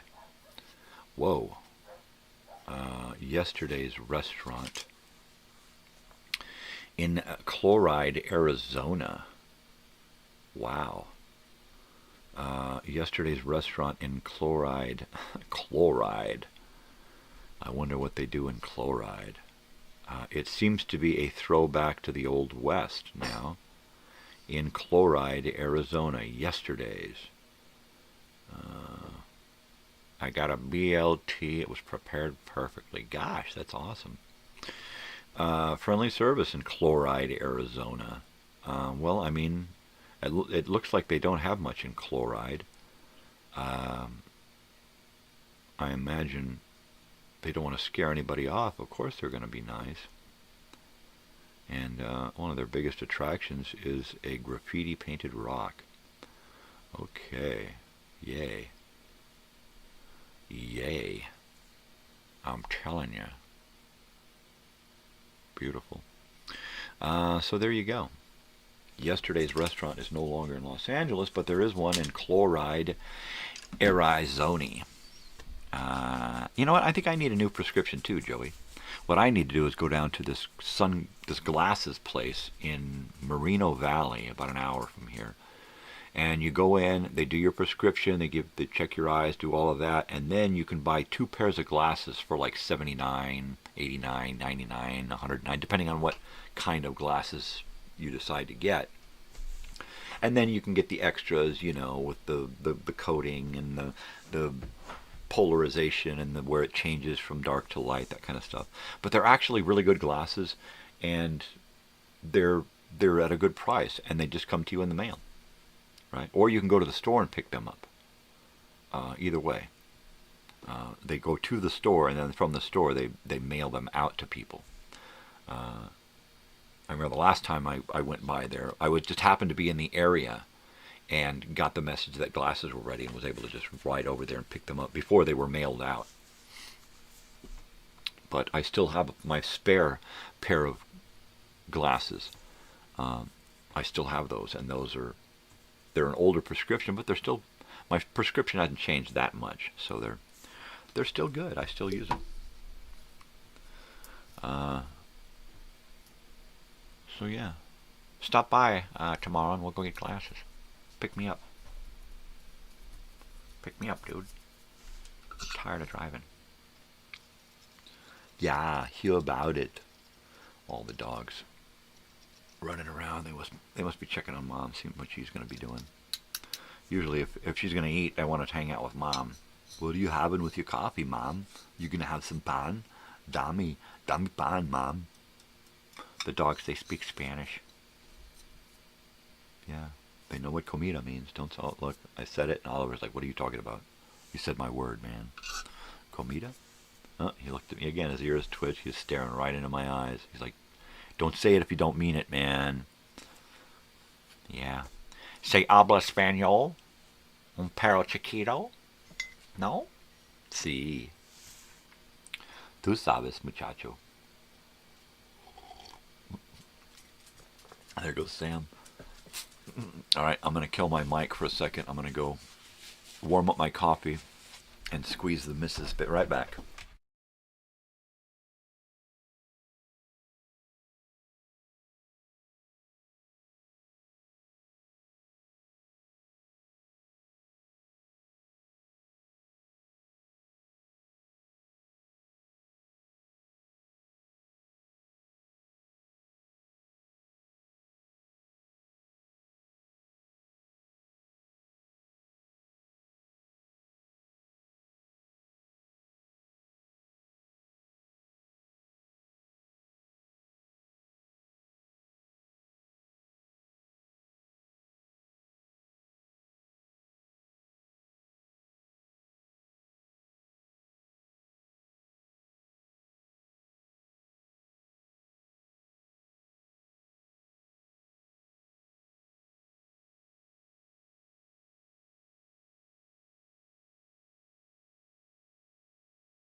Here we are. I'm back. I'm back, baby. Here's Sam clicking around the house. What's up, Sam? What's up here, Sam? You want to hang out with me here in my headquarters, huh? There you go, bud. Come on. There you go. Come on. Come on. Oh, no? Okay. You do not having to if you do not want to. There you go. Some media from days past. My walkie-talkie here. Walkie and talkie, because it talks and it walks. the other ones. Well, Sam, how are you today, Sam? Muchachito. Totally, man. Oh, Bonghead, hello. Hello.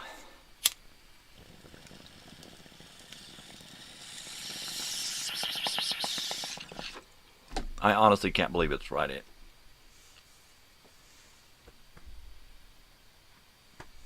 It's been a weird week.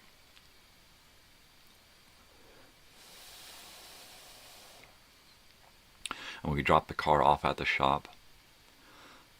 Picked the car up at the shop. Drove the shop. Lost my keys in the car. Had to get towed to the shop again. The car's back at the shop. All in 1 week.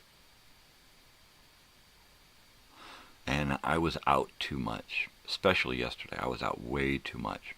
I spent a total of over 4 hours, almost 5 hours, just waiting for tow trucks yesterday. 3.5 hours the second time. 3.5 hours. And then from the time I locked my keys in the car to the time he unlocked the car, almost another hour and a half there. Yesterday was way too long. The only good part was that I got biscuits. Stater Brothers had biscuits. Fresh made southern biscuits. So I had that for lunch, and I actually had soup last night with a biscuit. That's good stuff, baby.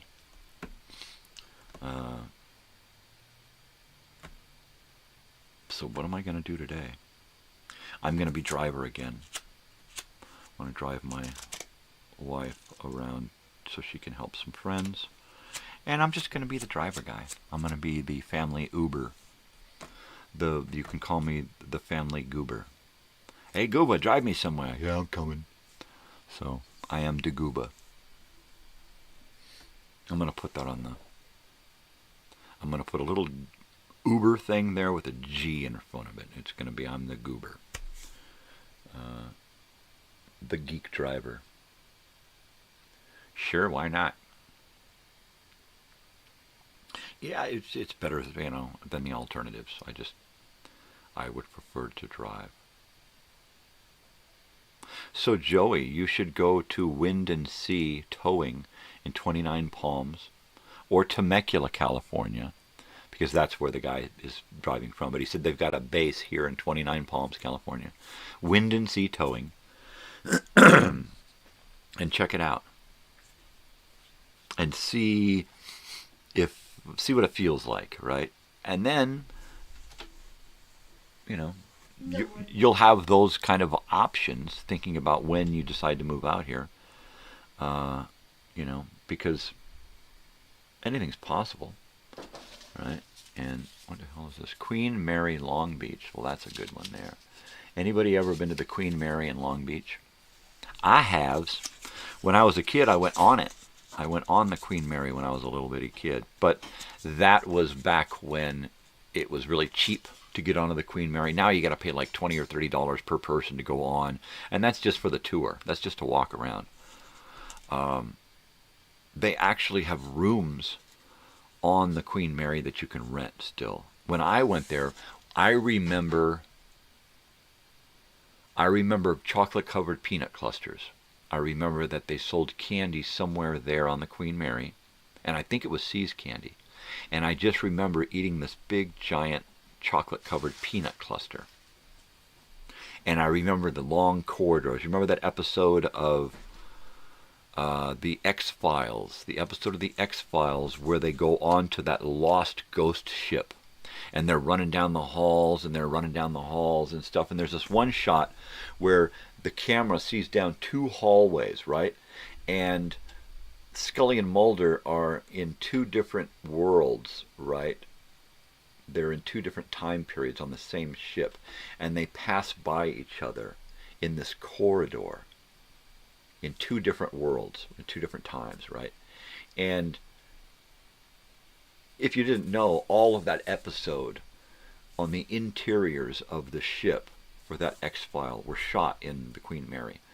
So watching that episode is like a flashback, right? Because they've changed very little about the interior of that Queen Mary.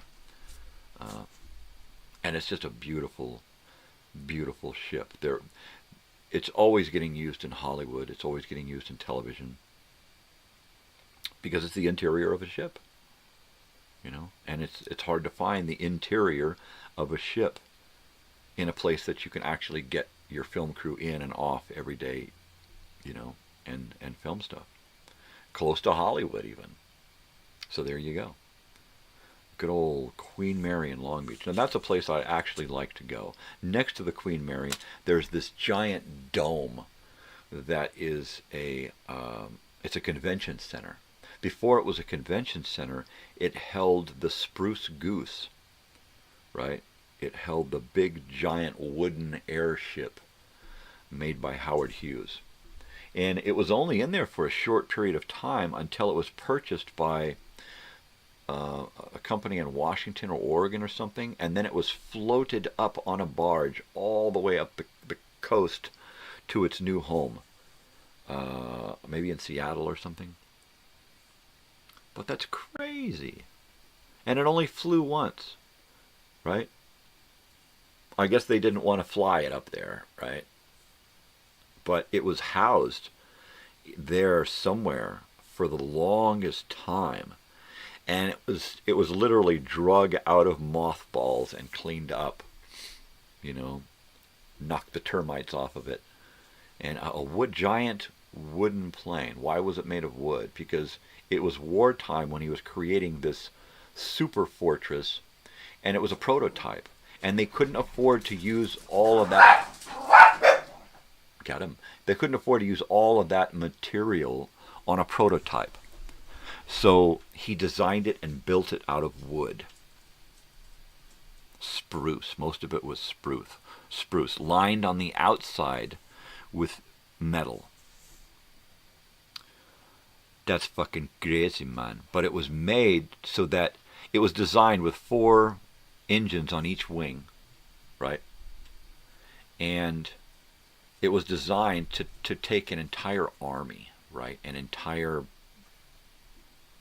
platoon of guys and equipment. And that was supposed to be its job. It was supposed to... These things were going to fucking go and land, and it was just going to unleash holy hell, right? The war machine. And it never did anything. It flew once. He got it off the ground a few feet, and that was it. He proved it could fly, and he dare not take it up. I imagine that the stresses on that thing, had he tried to go take it up and then bank, it probably would have just fallen apart, right? Not that he really could.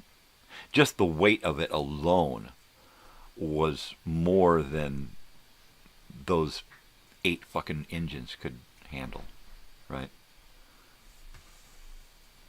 Crazy. The Spruce Goose right there next to the Queen Mary for only a short period of time, and then it was gone, and then they were separated.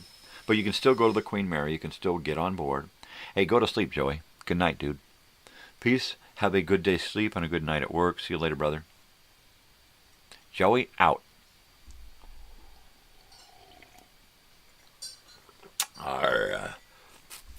Well, Mom's getting her coffee, and I am drinking mine. And I am about a half an hour away from putting on my shoes and pants, taking off. And then I think what I need to do is, aside from trying to do something with the disorganization in this frickin' place, I need to start creating videos, content for August, the rest of July, all of August, and possibly September. I need to get it uploaded before August, because come August I ain't going to be doing shit. I'll be doing these shows and that's it. I don't want to do any channel related stuff because my spare time is going to be chewed up trying to get ready for this reunion thing, and that is so close. It is so freaking close. It's June right now and it feels like July. So I need to, in the next month, I need to get set out 2 months in advance with my programming. And I also need to create a larger video time machine base of material. I need to bulk up my material. I've got a lot of animated shorts and educational flicks and TV stuff. So what I really need to do is build about. There's my alarm. Wake up, Mom. Wake up. Did you wake up yet? Am I awake? I really need to just build like enough episodes to be out in past August. I don't like to finish off episodes, the video time machine, because it seems like every week we lose somebody, and I want to be sure to get that in. There's people from the 80s, 70s, and 80s, you know. If there were like people born in the 70s and 80s, but we didn't really hear about them until the 90s or the 2000s, it's not really my thing. I'm going to concern my video time machine more with people from that era. You know, the 80s and before. Nothing in the 90s. I don't really do the 90s, man. I kind of fell out of touch with the world in the 90s. Moved away, started going to Ren Fair and Dead shows and stuff, and was homeless a lot. But I was out of touch. And I was just out of touch with, you know, music, the radio, TV, all of that shit during the 90s. A lot of shit happened in the 90s that I just wasn't there. I don't remember. Hey, I can hear that. I'm going to get my show canceled. No copyrighted materials coming through. Yeah. Anyways, man. I better load up some more bungies, man. Because it's like, you know. Old restaurants. Bars and restaurants seem to be the main body of matchbooks that I have. There's a lot of advertisements for beer and booze and cigarettes, but a lot of it is like restaurants and bars and stuff. There's a Caesar's Palace. There's Memorial Hospital of Long Beach, California. You can see that one there. Let's see. What do we got over here? The Lighthouse Inn, West Dennis, Massachusetts. Wow, sandbar. And it's got the Lighthouse Inn has a sandbar, which is a place to drink. How cute, sandbar. Isn't that neat? Lighthouse. In Mass. The nicest idea since money. First card. First card is a credit card. Where is it? First bank? I don't know. I don't friggin' know. Yeah, hear me now and think about it tomorrow. The Tahitian, Ventura Boulevard, Studio City. The Tahitian. I wonder if that place is still around. Right? The Tahitian. The Tahitian.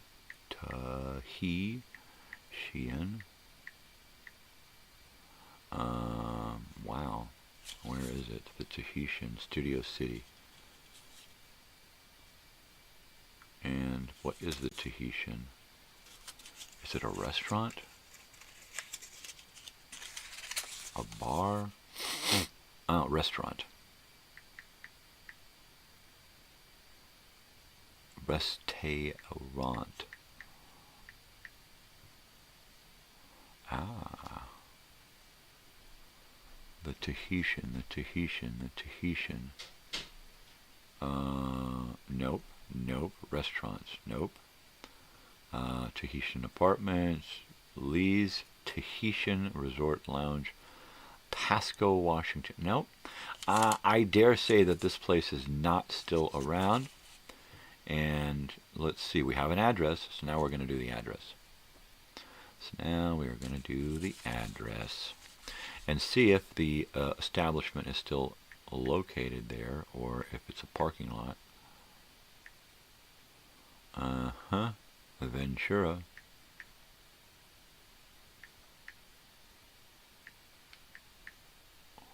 Ventura Boulevard and Studio City Boulevard. Studio City. There it is. Alright, let's check it out. And, well, what do we got? It is Detox Cycle House, Lancome, Sephora, and Frog's Bakery. So I dare say that that place is no longer existing where it used to be. But its building appears to be Salu? A new building. Because that does not look like an older building. It looks like something that's been built in the last 20 or 30 years. So there you go. There you have it. There it is, right there in front of you. Just right up in your face. Right up in your face. In your face. Ow, my neck. Oh, my neck was destroyed from yesterday's vehicle towing fiasco. Oh, I did remember to bring all of the dog blankets home, though, that were in the back of the van, because I just neglected to get them out while the van was sitting here. So, man, I hope he has a chance to look at the van today and size it up and order the parts, right? And get me some kind of number so that he can get to work on it ASAP, as soon as possible, right? The tow truck driver's like, oh yeah, I know that guy. He works on a lot of diesel stuff. And I'm like, really? So, yeah, he's always got big trucks. He's always working on big diesel trucks and stuff there. And I'm like, wow, I didn't really notice. I mean, I noticed a lot of vintage cars, a lot of classic cars, a lot of really nice paint jobs and chrome and stuff, right? So I did notice that. And then we pull in, and as we're pulling through the place, it's like big truck, big truck, big truck, little car, big truck, little car, big truck. And it's like, oh, yeah, you're right. There are a lot of big trucks here. So he dropped off my big van with the big old 5.9 Magnum in it, which is running much better. So every little bit, it helps. And it's just running better and better.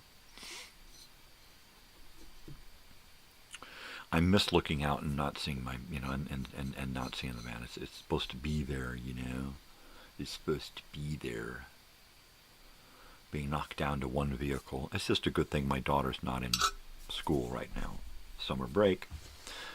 So, it's not a big, it's not a real big deal, right? There's not a whole lot going on. She's going up the road to Pappy and Harriet's tomorrow to go to a show with her friend. So that's cool. To be young. To be young. Oh, my neck is so fucked up from yesterday. It was getting better. The day before yesterday, it was actually starting to ease up a little bit. And I woke up yesterday morning and I'm like, wow, I've actually got more movement. And then by the end of the day, I'm just like, oh, my neck, I gotta go lay down, it's killing me. And then difficult to go lay down and actually get some rest. And I had to lay down for an extra hour just because I could not get comfortable. Just couldn't. Pain hurts. It does. Pain hurts. Todo me duele. Mi espalda, mis rodillos, mis brazos. Ay. Todo me duele. No me gusta. It's just my life. It's my lot in life. It ain't a lot, but it's my life.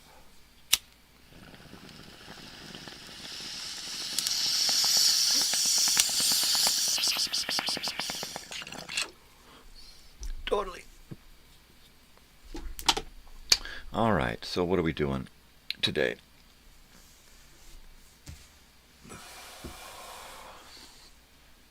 I would really like to work on some projects, but it seems like no matter what I do, I can never nail down enough time to just get something done. It's like okay, as soon as I get this done, crap, then I got to do that, and that, you know. And it seems like most of it is either tied down here or up out of the house doing something, you know. And then if it ain't that, then I'm just trying to recover from whatever that was. And usually it means taking a nap. I can't believe that I passed out in that van for like 20 minutes yesterday. And just woke up just sweating crazy. I found a little gadget at the auto parts store that I think the van really needs. It plugs into the cigarette lighter. It's got 3 USB ports on it, right? And it has a Bluetooth on it that connects to a radio station on your stereo. So I can Bluetooth anything into that little device, and it sends the signal to my stereo, and now I'm playing digital stuff off my phone through my stereo. Plus, it has an extra cigarette lighter, and it's got a little meter there to tell you what kind of juice you're using, right? And I thought that was the most coolest little gadget, because all I was going to do was get one of those little tiny round things that plugs into your cigarette lighter, and then you can plug a USB into that. And I was just going to get one of those, because that's what I thought. And then I see these other devices. They had the same thing with a fan that was attached to it. And I'm thinking, there was this whole section in there with USB, battery charger, one of these things plugged in. It had all of that, and it had a regular 120 outlet on it. And I'm like, you could set up an entire office in your car with this one thing here. You can do your phone calls through your stereo with this thing. It has the microphone built into it. You know, the little gadgets they're coming up with nowadays are just amazing. It is so cool. So at some point, I got to pick out the perfect one for the van so that I can run 2 fans and plug in a phone or something to charge, plus Bluetooth whatever it is I want to listen to. And what's really neat is that with the little TV in there, I can cast from my phone to my TV and play it through the stereo at the same time. So now I'll have surround sound in my car when I'm watching Netflix out in the middle of nowhere, right? So that sounds pretty cool. The only thing was there was about 30 different choices there. So I looked, I picked one up, and I'm like, oh, I want to get, and I'm like, oh, wait, what about this one? Oh, I want it, no, what about, so I decided, you know what, I'm going to not, because I really need to know exactly what I want to do. I like the little tiny little one speed fans that they have at Walmart that plug into the USB, because they are such a small drain on the battery. They use like no juice, right? If you start getting into like 3-phase motors, even if they're low voltage, 3-phase motors are still going to use more power than a regular motor. In fact, I believe that the way it works is on a 3-phase motor, when you're using the highest power, you're actually draining the less. But when you're using the lowest setting, the low setting on the fan, you're actually drawing out more power because you have to shunt it. You have to. So, as far as I recall from electricity, that's the way that works. So when you're doing a triple 3-phase thing, high, low, medium, you're actually using more juice when you're on a lower setting. Correct me if I'm wrong. So I think I'll stick to just the one phase low voltage motor that's just got such a just a tiny little draw of power, right? So that way you can do more. If you've got the motor off, You've got it on accessory. You got your shit plugged in. You're playing your stereo. You're playing your TV. You got a couple of fans on and maybe even a light, right? The lower the voltage, the lower the draw, the more time you're going to have with that battery. And I got a big-ass giant fucking yacht battery in that thing so that it can last, you know. I think my daughter, she did 2.5 hours one night, and then she did over 4 hours the next night.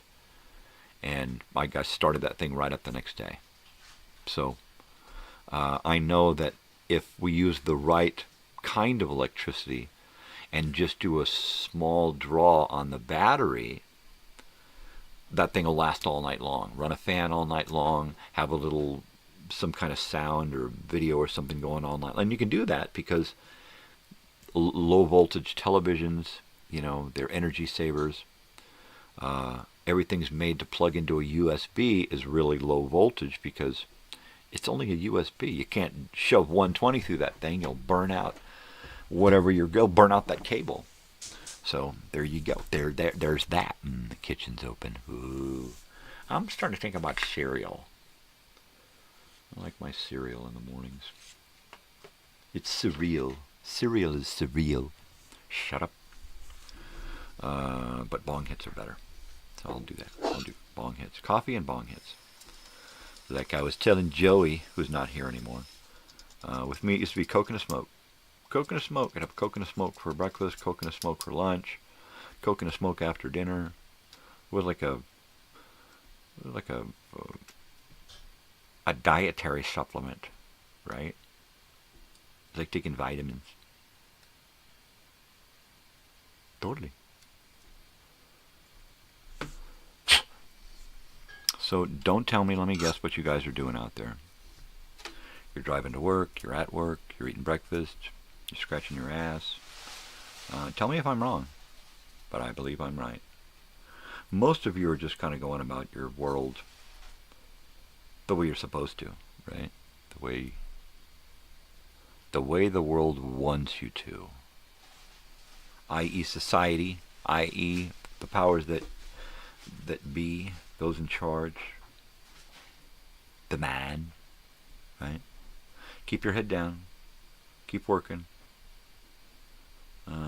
If you lift your head up, only lift it up to look at your phone, and then be completely distracted with your phone. But don't look around you to see what's going on in the world. You can see what's going on in the world on your phone, but don't look right next to you, because if you do lift your eyes up out of your phone and out of your,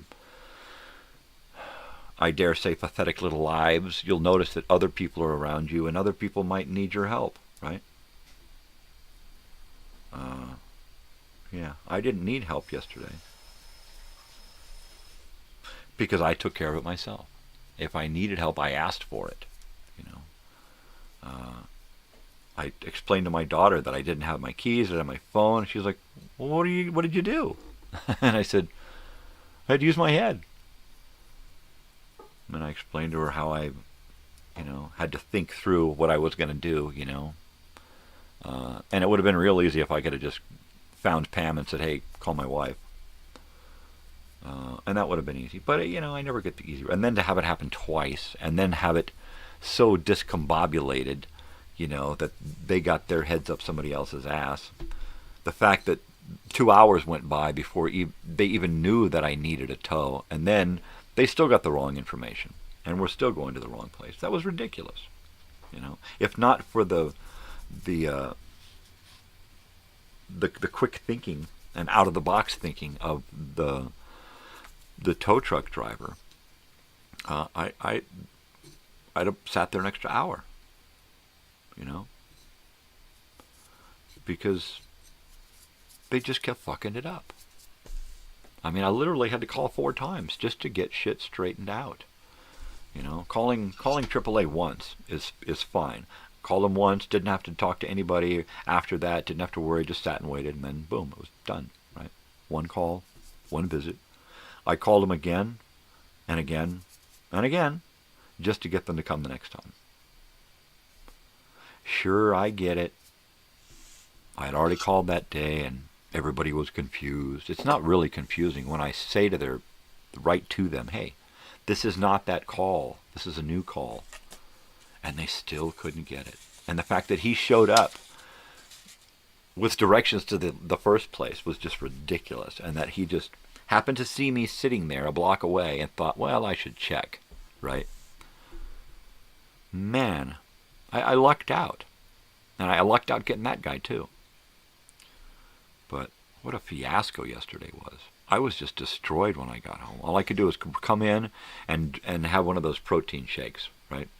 And just sit there on the couch in front of the air conditioner for like an hour and just go bleh, bleh. I think I did maybe one bong hit in that hour because I was just bleh. But I'm going to do like my 8th bong hit now this morning.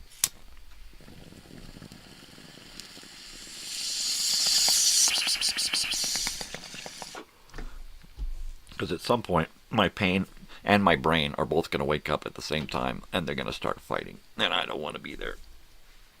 So I'm trying to take myself out of the picture, i.e. coffee and bong hits.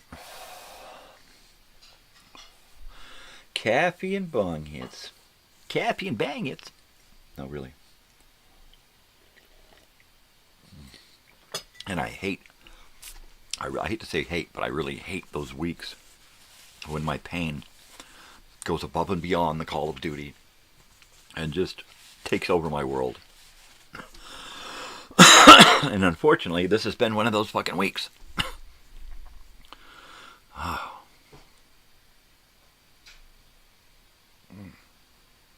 So, what am I going to do about it? I don't know.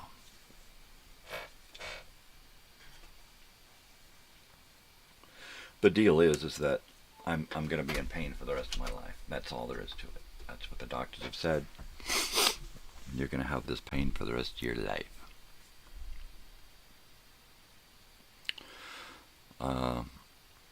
If it was real easy to find a chiropractor, I would go see a chiropractor. I got to jump through too many hoops to go see a chiropractor, and I can't. I jump through a couple of hoops, and I just start picking up hoops and chucking them at people because I'm just over it. You know, I should be able to just go see a chiropractor, have my insurance billed, and be done with it. Yeah, he's fucked up. We got to see him more. But I got to go through a doctor, which means I got to find a new doctor, and then I got to go see them, and then I got to go in for the checkup, then I got to get the referral, and then I got to wait, and then I got to go see the new chiropractor because mine retired because he was 75 years old, which is the only reason I went and saw him, because he was the coolest guy in the world. So now I got to get a new chiropractor, which means I got to shop in town for one that my insurance is going to deal with, and then find somebody that I can deal with touching me, and then I got to deal with an office that I can handle sitting and waiting in, and I've lost my patience for that kind of shit, and the whole medical healthcare industry, because it's just a business, and they treat you like you're just product, and it just sickens me. I can't see my old doctor because he won't even look at me. He just looks at his thing and punches in his and reads the shit out to me. Do you have any of these conditions? What's the answer? And they, it's like, dude, I'm a human. Talk to me. All right, your prescription's waiting. I don't want a prescription, but it's waiting up front. What do you mean you don't want it? I'm here to prescribe stuff. I'm a doctor, damn it. And he gets all upset if you don't take his prescriptions. It's like, dude, get over yourself, man. And look at me. Look at me. Look at my eyes, Fucking goon. So I got to find a new doctor. And I'll be damned if I don't want to go through that again. So we'll see. We'll see what goes on. If I can get help to move forward in that arena, yeah, I might. Otherwise, fuck it. It just isn't worth it anymore to deal with that. I'd rather suffer with the fucking pain that I have than the pain of having to fucking go through somebody who's just gonna fucking ignore me. Yeah. I went through it for years, and and they would tell me, yeah, there's nothing really wrong with you, but in order to find out, we're going to have to really dig in and slice you. And they just make it seem horrible, right? Because they're trying to talk you out of it because they know that your insurance company isn't going to pay for squat because you got crap insurance. So they just talk you out of stuff. You don't really need that, And they're just looking down the road at how much they're going to make off of it, And it isn't worth it for them to even just get involved. So they just talk you out of it. The dentist talks me out of shit because he knows my insurance company is going to say no. So there you go. It's just an industry. If you don't put enough money in, they're not going to put enough money out. You know, if you've got $1 million policies, well, yeah, they're gonna help you the way that they can, and they're going to give you the best treatment. If you got crap policy that you get for free from the county or whatever, you're going to get crap, and that's it. And that's rich man's medicine, poor man's medicine, right there. And it shouldn't be different, but it's completely different now. 50, 60, 70 years ago, it was supposed to be the same. Whether you were rich or poor, you got the same treatment. Even back then, it was bullshit. Because we know full well that the Rockefellers are going to get way better treatment than, the Joe Schmoes. So it's like that today, only it's worse, Because they know full well that they can help so many people, but it's not cost effective to help everybody. And you certainly can't cure anything, because if you cure stuff, how can you charge people for treatments? How can you make money off of something that people don't have anymore? Well, we got rid of that disease. Now what are we going to do with all of these patents and all of these things that we have stocked up? Well, let's give them another disease and cure that. No, we got to stop curing diseases, man. We got to give treatments, right? Yeah, treatments, that's it. And there we go, and that's the world we live in. We live in a treatment plan world. There's no cures anymore. Look at the commercials. There's no cures. It just says treatments. To cure this, they don't say that. To cure this, take this. Hell no. To cure the bullshit, stop watching the bullshit. Stop taking part in the bullshit. When you're a party of the bullshit, you make the bullshit happen. Stop falling for the bullshit. Tell them we're tired of the bullshit. Stand up for your rights. Be a consumer with a voice. Shh. Shut up. You're not allowed to do that. Remember, we used to run the show as consumers. If we didn't like something, we made the company change it. Now, they say, we're just going to sell you landfill crap. You'll use it, throw it away, get tired of it, whatever, and then you'll just buy something new. The newer, the better, because they keep changing, upgrading.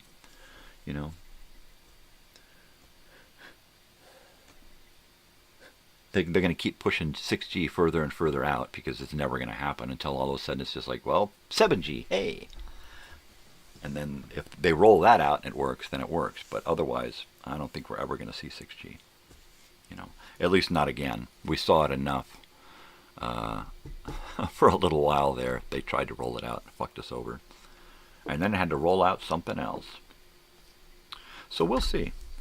We shall see what goes on. The consumers had nothing to do with that, but boy, they had to fix that real quick. Us poor consumers, we haven't had our voice stolen from us. We've given it up. We've given it away. It has become corporate. Now the corporations decide what our voice is. And they can program us. They program us to say what they want us to say, to feel what they want us to feel, to buy what they want us to buy, right? They program that into us. And they just use your phone. You're easily programmed now, because your programming device is in your hands 24/7. You wake up in the morning and it's in your hands and you're looking at it, cross-eyed, staring at some video or some shit, some message, something that you have to have, right? The first thing that comes onto my phone in the mornings is an alarm to wake me up. The second thing to come onto my phone in the mornings is my show, so that I can watch to see if I'm live. And that's it. After the show, my phones get forgotten about, and I leave them at home and wind up out with no phone when I lock my keys. That's how important my phone is to me. Unless I need that tool, I try to keep it put down. Once in a while, I find myself on the couch surfing through stupid videos, and I'm like, oh, God, put this down, please, put it down, put it down. You're being programmed, you are being programmed, put it down, put it down. Because it does affect you. It controls your emotions. It controls your wants and desires, right? Ooh, I want that. Ooh, I got to have that. Oh, man, I hate that. Oh, look at that. That's funny. It just controls everything, right? Using your emotions, right? And then it gets you hooked. It gets you hooked on that emotional ride, just surfing through videos, man. And you'll just pretty soon you're just like, wow, man, this is everything, man. Look at all these videos, sharing them, showing them. This is awesome, Yeah, I find myself doing that, and I just have to just fight the urge to do that crap and just put it down and walk away from it. And then I just put it down and walk away, and then completely forget about that I have a phone. And then I don't have a phone with me. But that's all right. Most of the time I go out, I'm like, fuck it, I don't need a phone. The other day, I'm like, did you get your phone? She says, now, fuck it, 2 other people have phones, I don't need it. I'm like, that's good, I like that. That's a good answer, if I can avoid having my phone with me, I will. If I'd had somebody with me yesterday with a phone, I wouldn't have even thought twice about leaving my phone behind. But I got to remember to take it with me when I'm just a lone soldier out there, because yesterday was kind of bogus at first. It lasted longer than it should have because I didn't have my phone, and then the second half of the day, regardless of my stupid phone, right? And it was I think it was the phone that got me into trouble, right? Because I didn't have my phone on the first call, so of course they didn't think I had it on the second call, and yada yada yada, and they didn't even send me texts. Not until I screamed at the lady at the last 10 minutes, you didn't send me texts. If you had, I'd have called them myself. I'm looking for phone numbers to these people, and they're an hour and a half away in another town, and I'm like, this can't be right. I got nothing in my area for these people. And then she puts me on the line and leaves me there and doesn't, and I got to explain everything. It was just stupid. It was stupid. Right? Doing a bong hit, and then I'm going to say adios.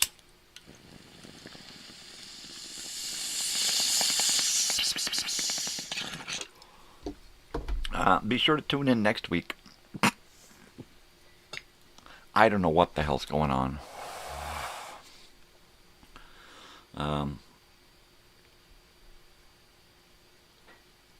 Next week will be the week of waiting to get my van back. Looking for a driving school, looking for some self-defense stuff for my daughter, trying to get caught up on things I didn't do this week because of my stupid neck and my stupid van. I could have gotten so much more done yesterday, right?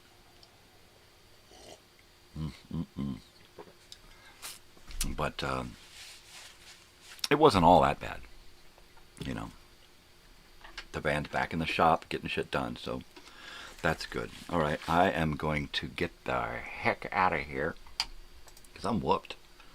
I need to get some food in me and get rocking in and rolling and get the hell out of here. Well, I get to go take a drive. All right, people, here we go. I am going to... Oh, look, Vienna has a new reel. That's great. That's awesome sauce, man. I dig that. All right, people, you know what to do, all right? Spread peace and love, not bullshit. Be kind out there, Do something for yourself, but do something for somebody else. Why?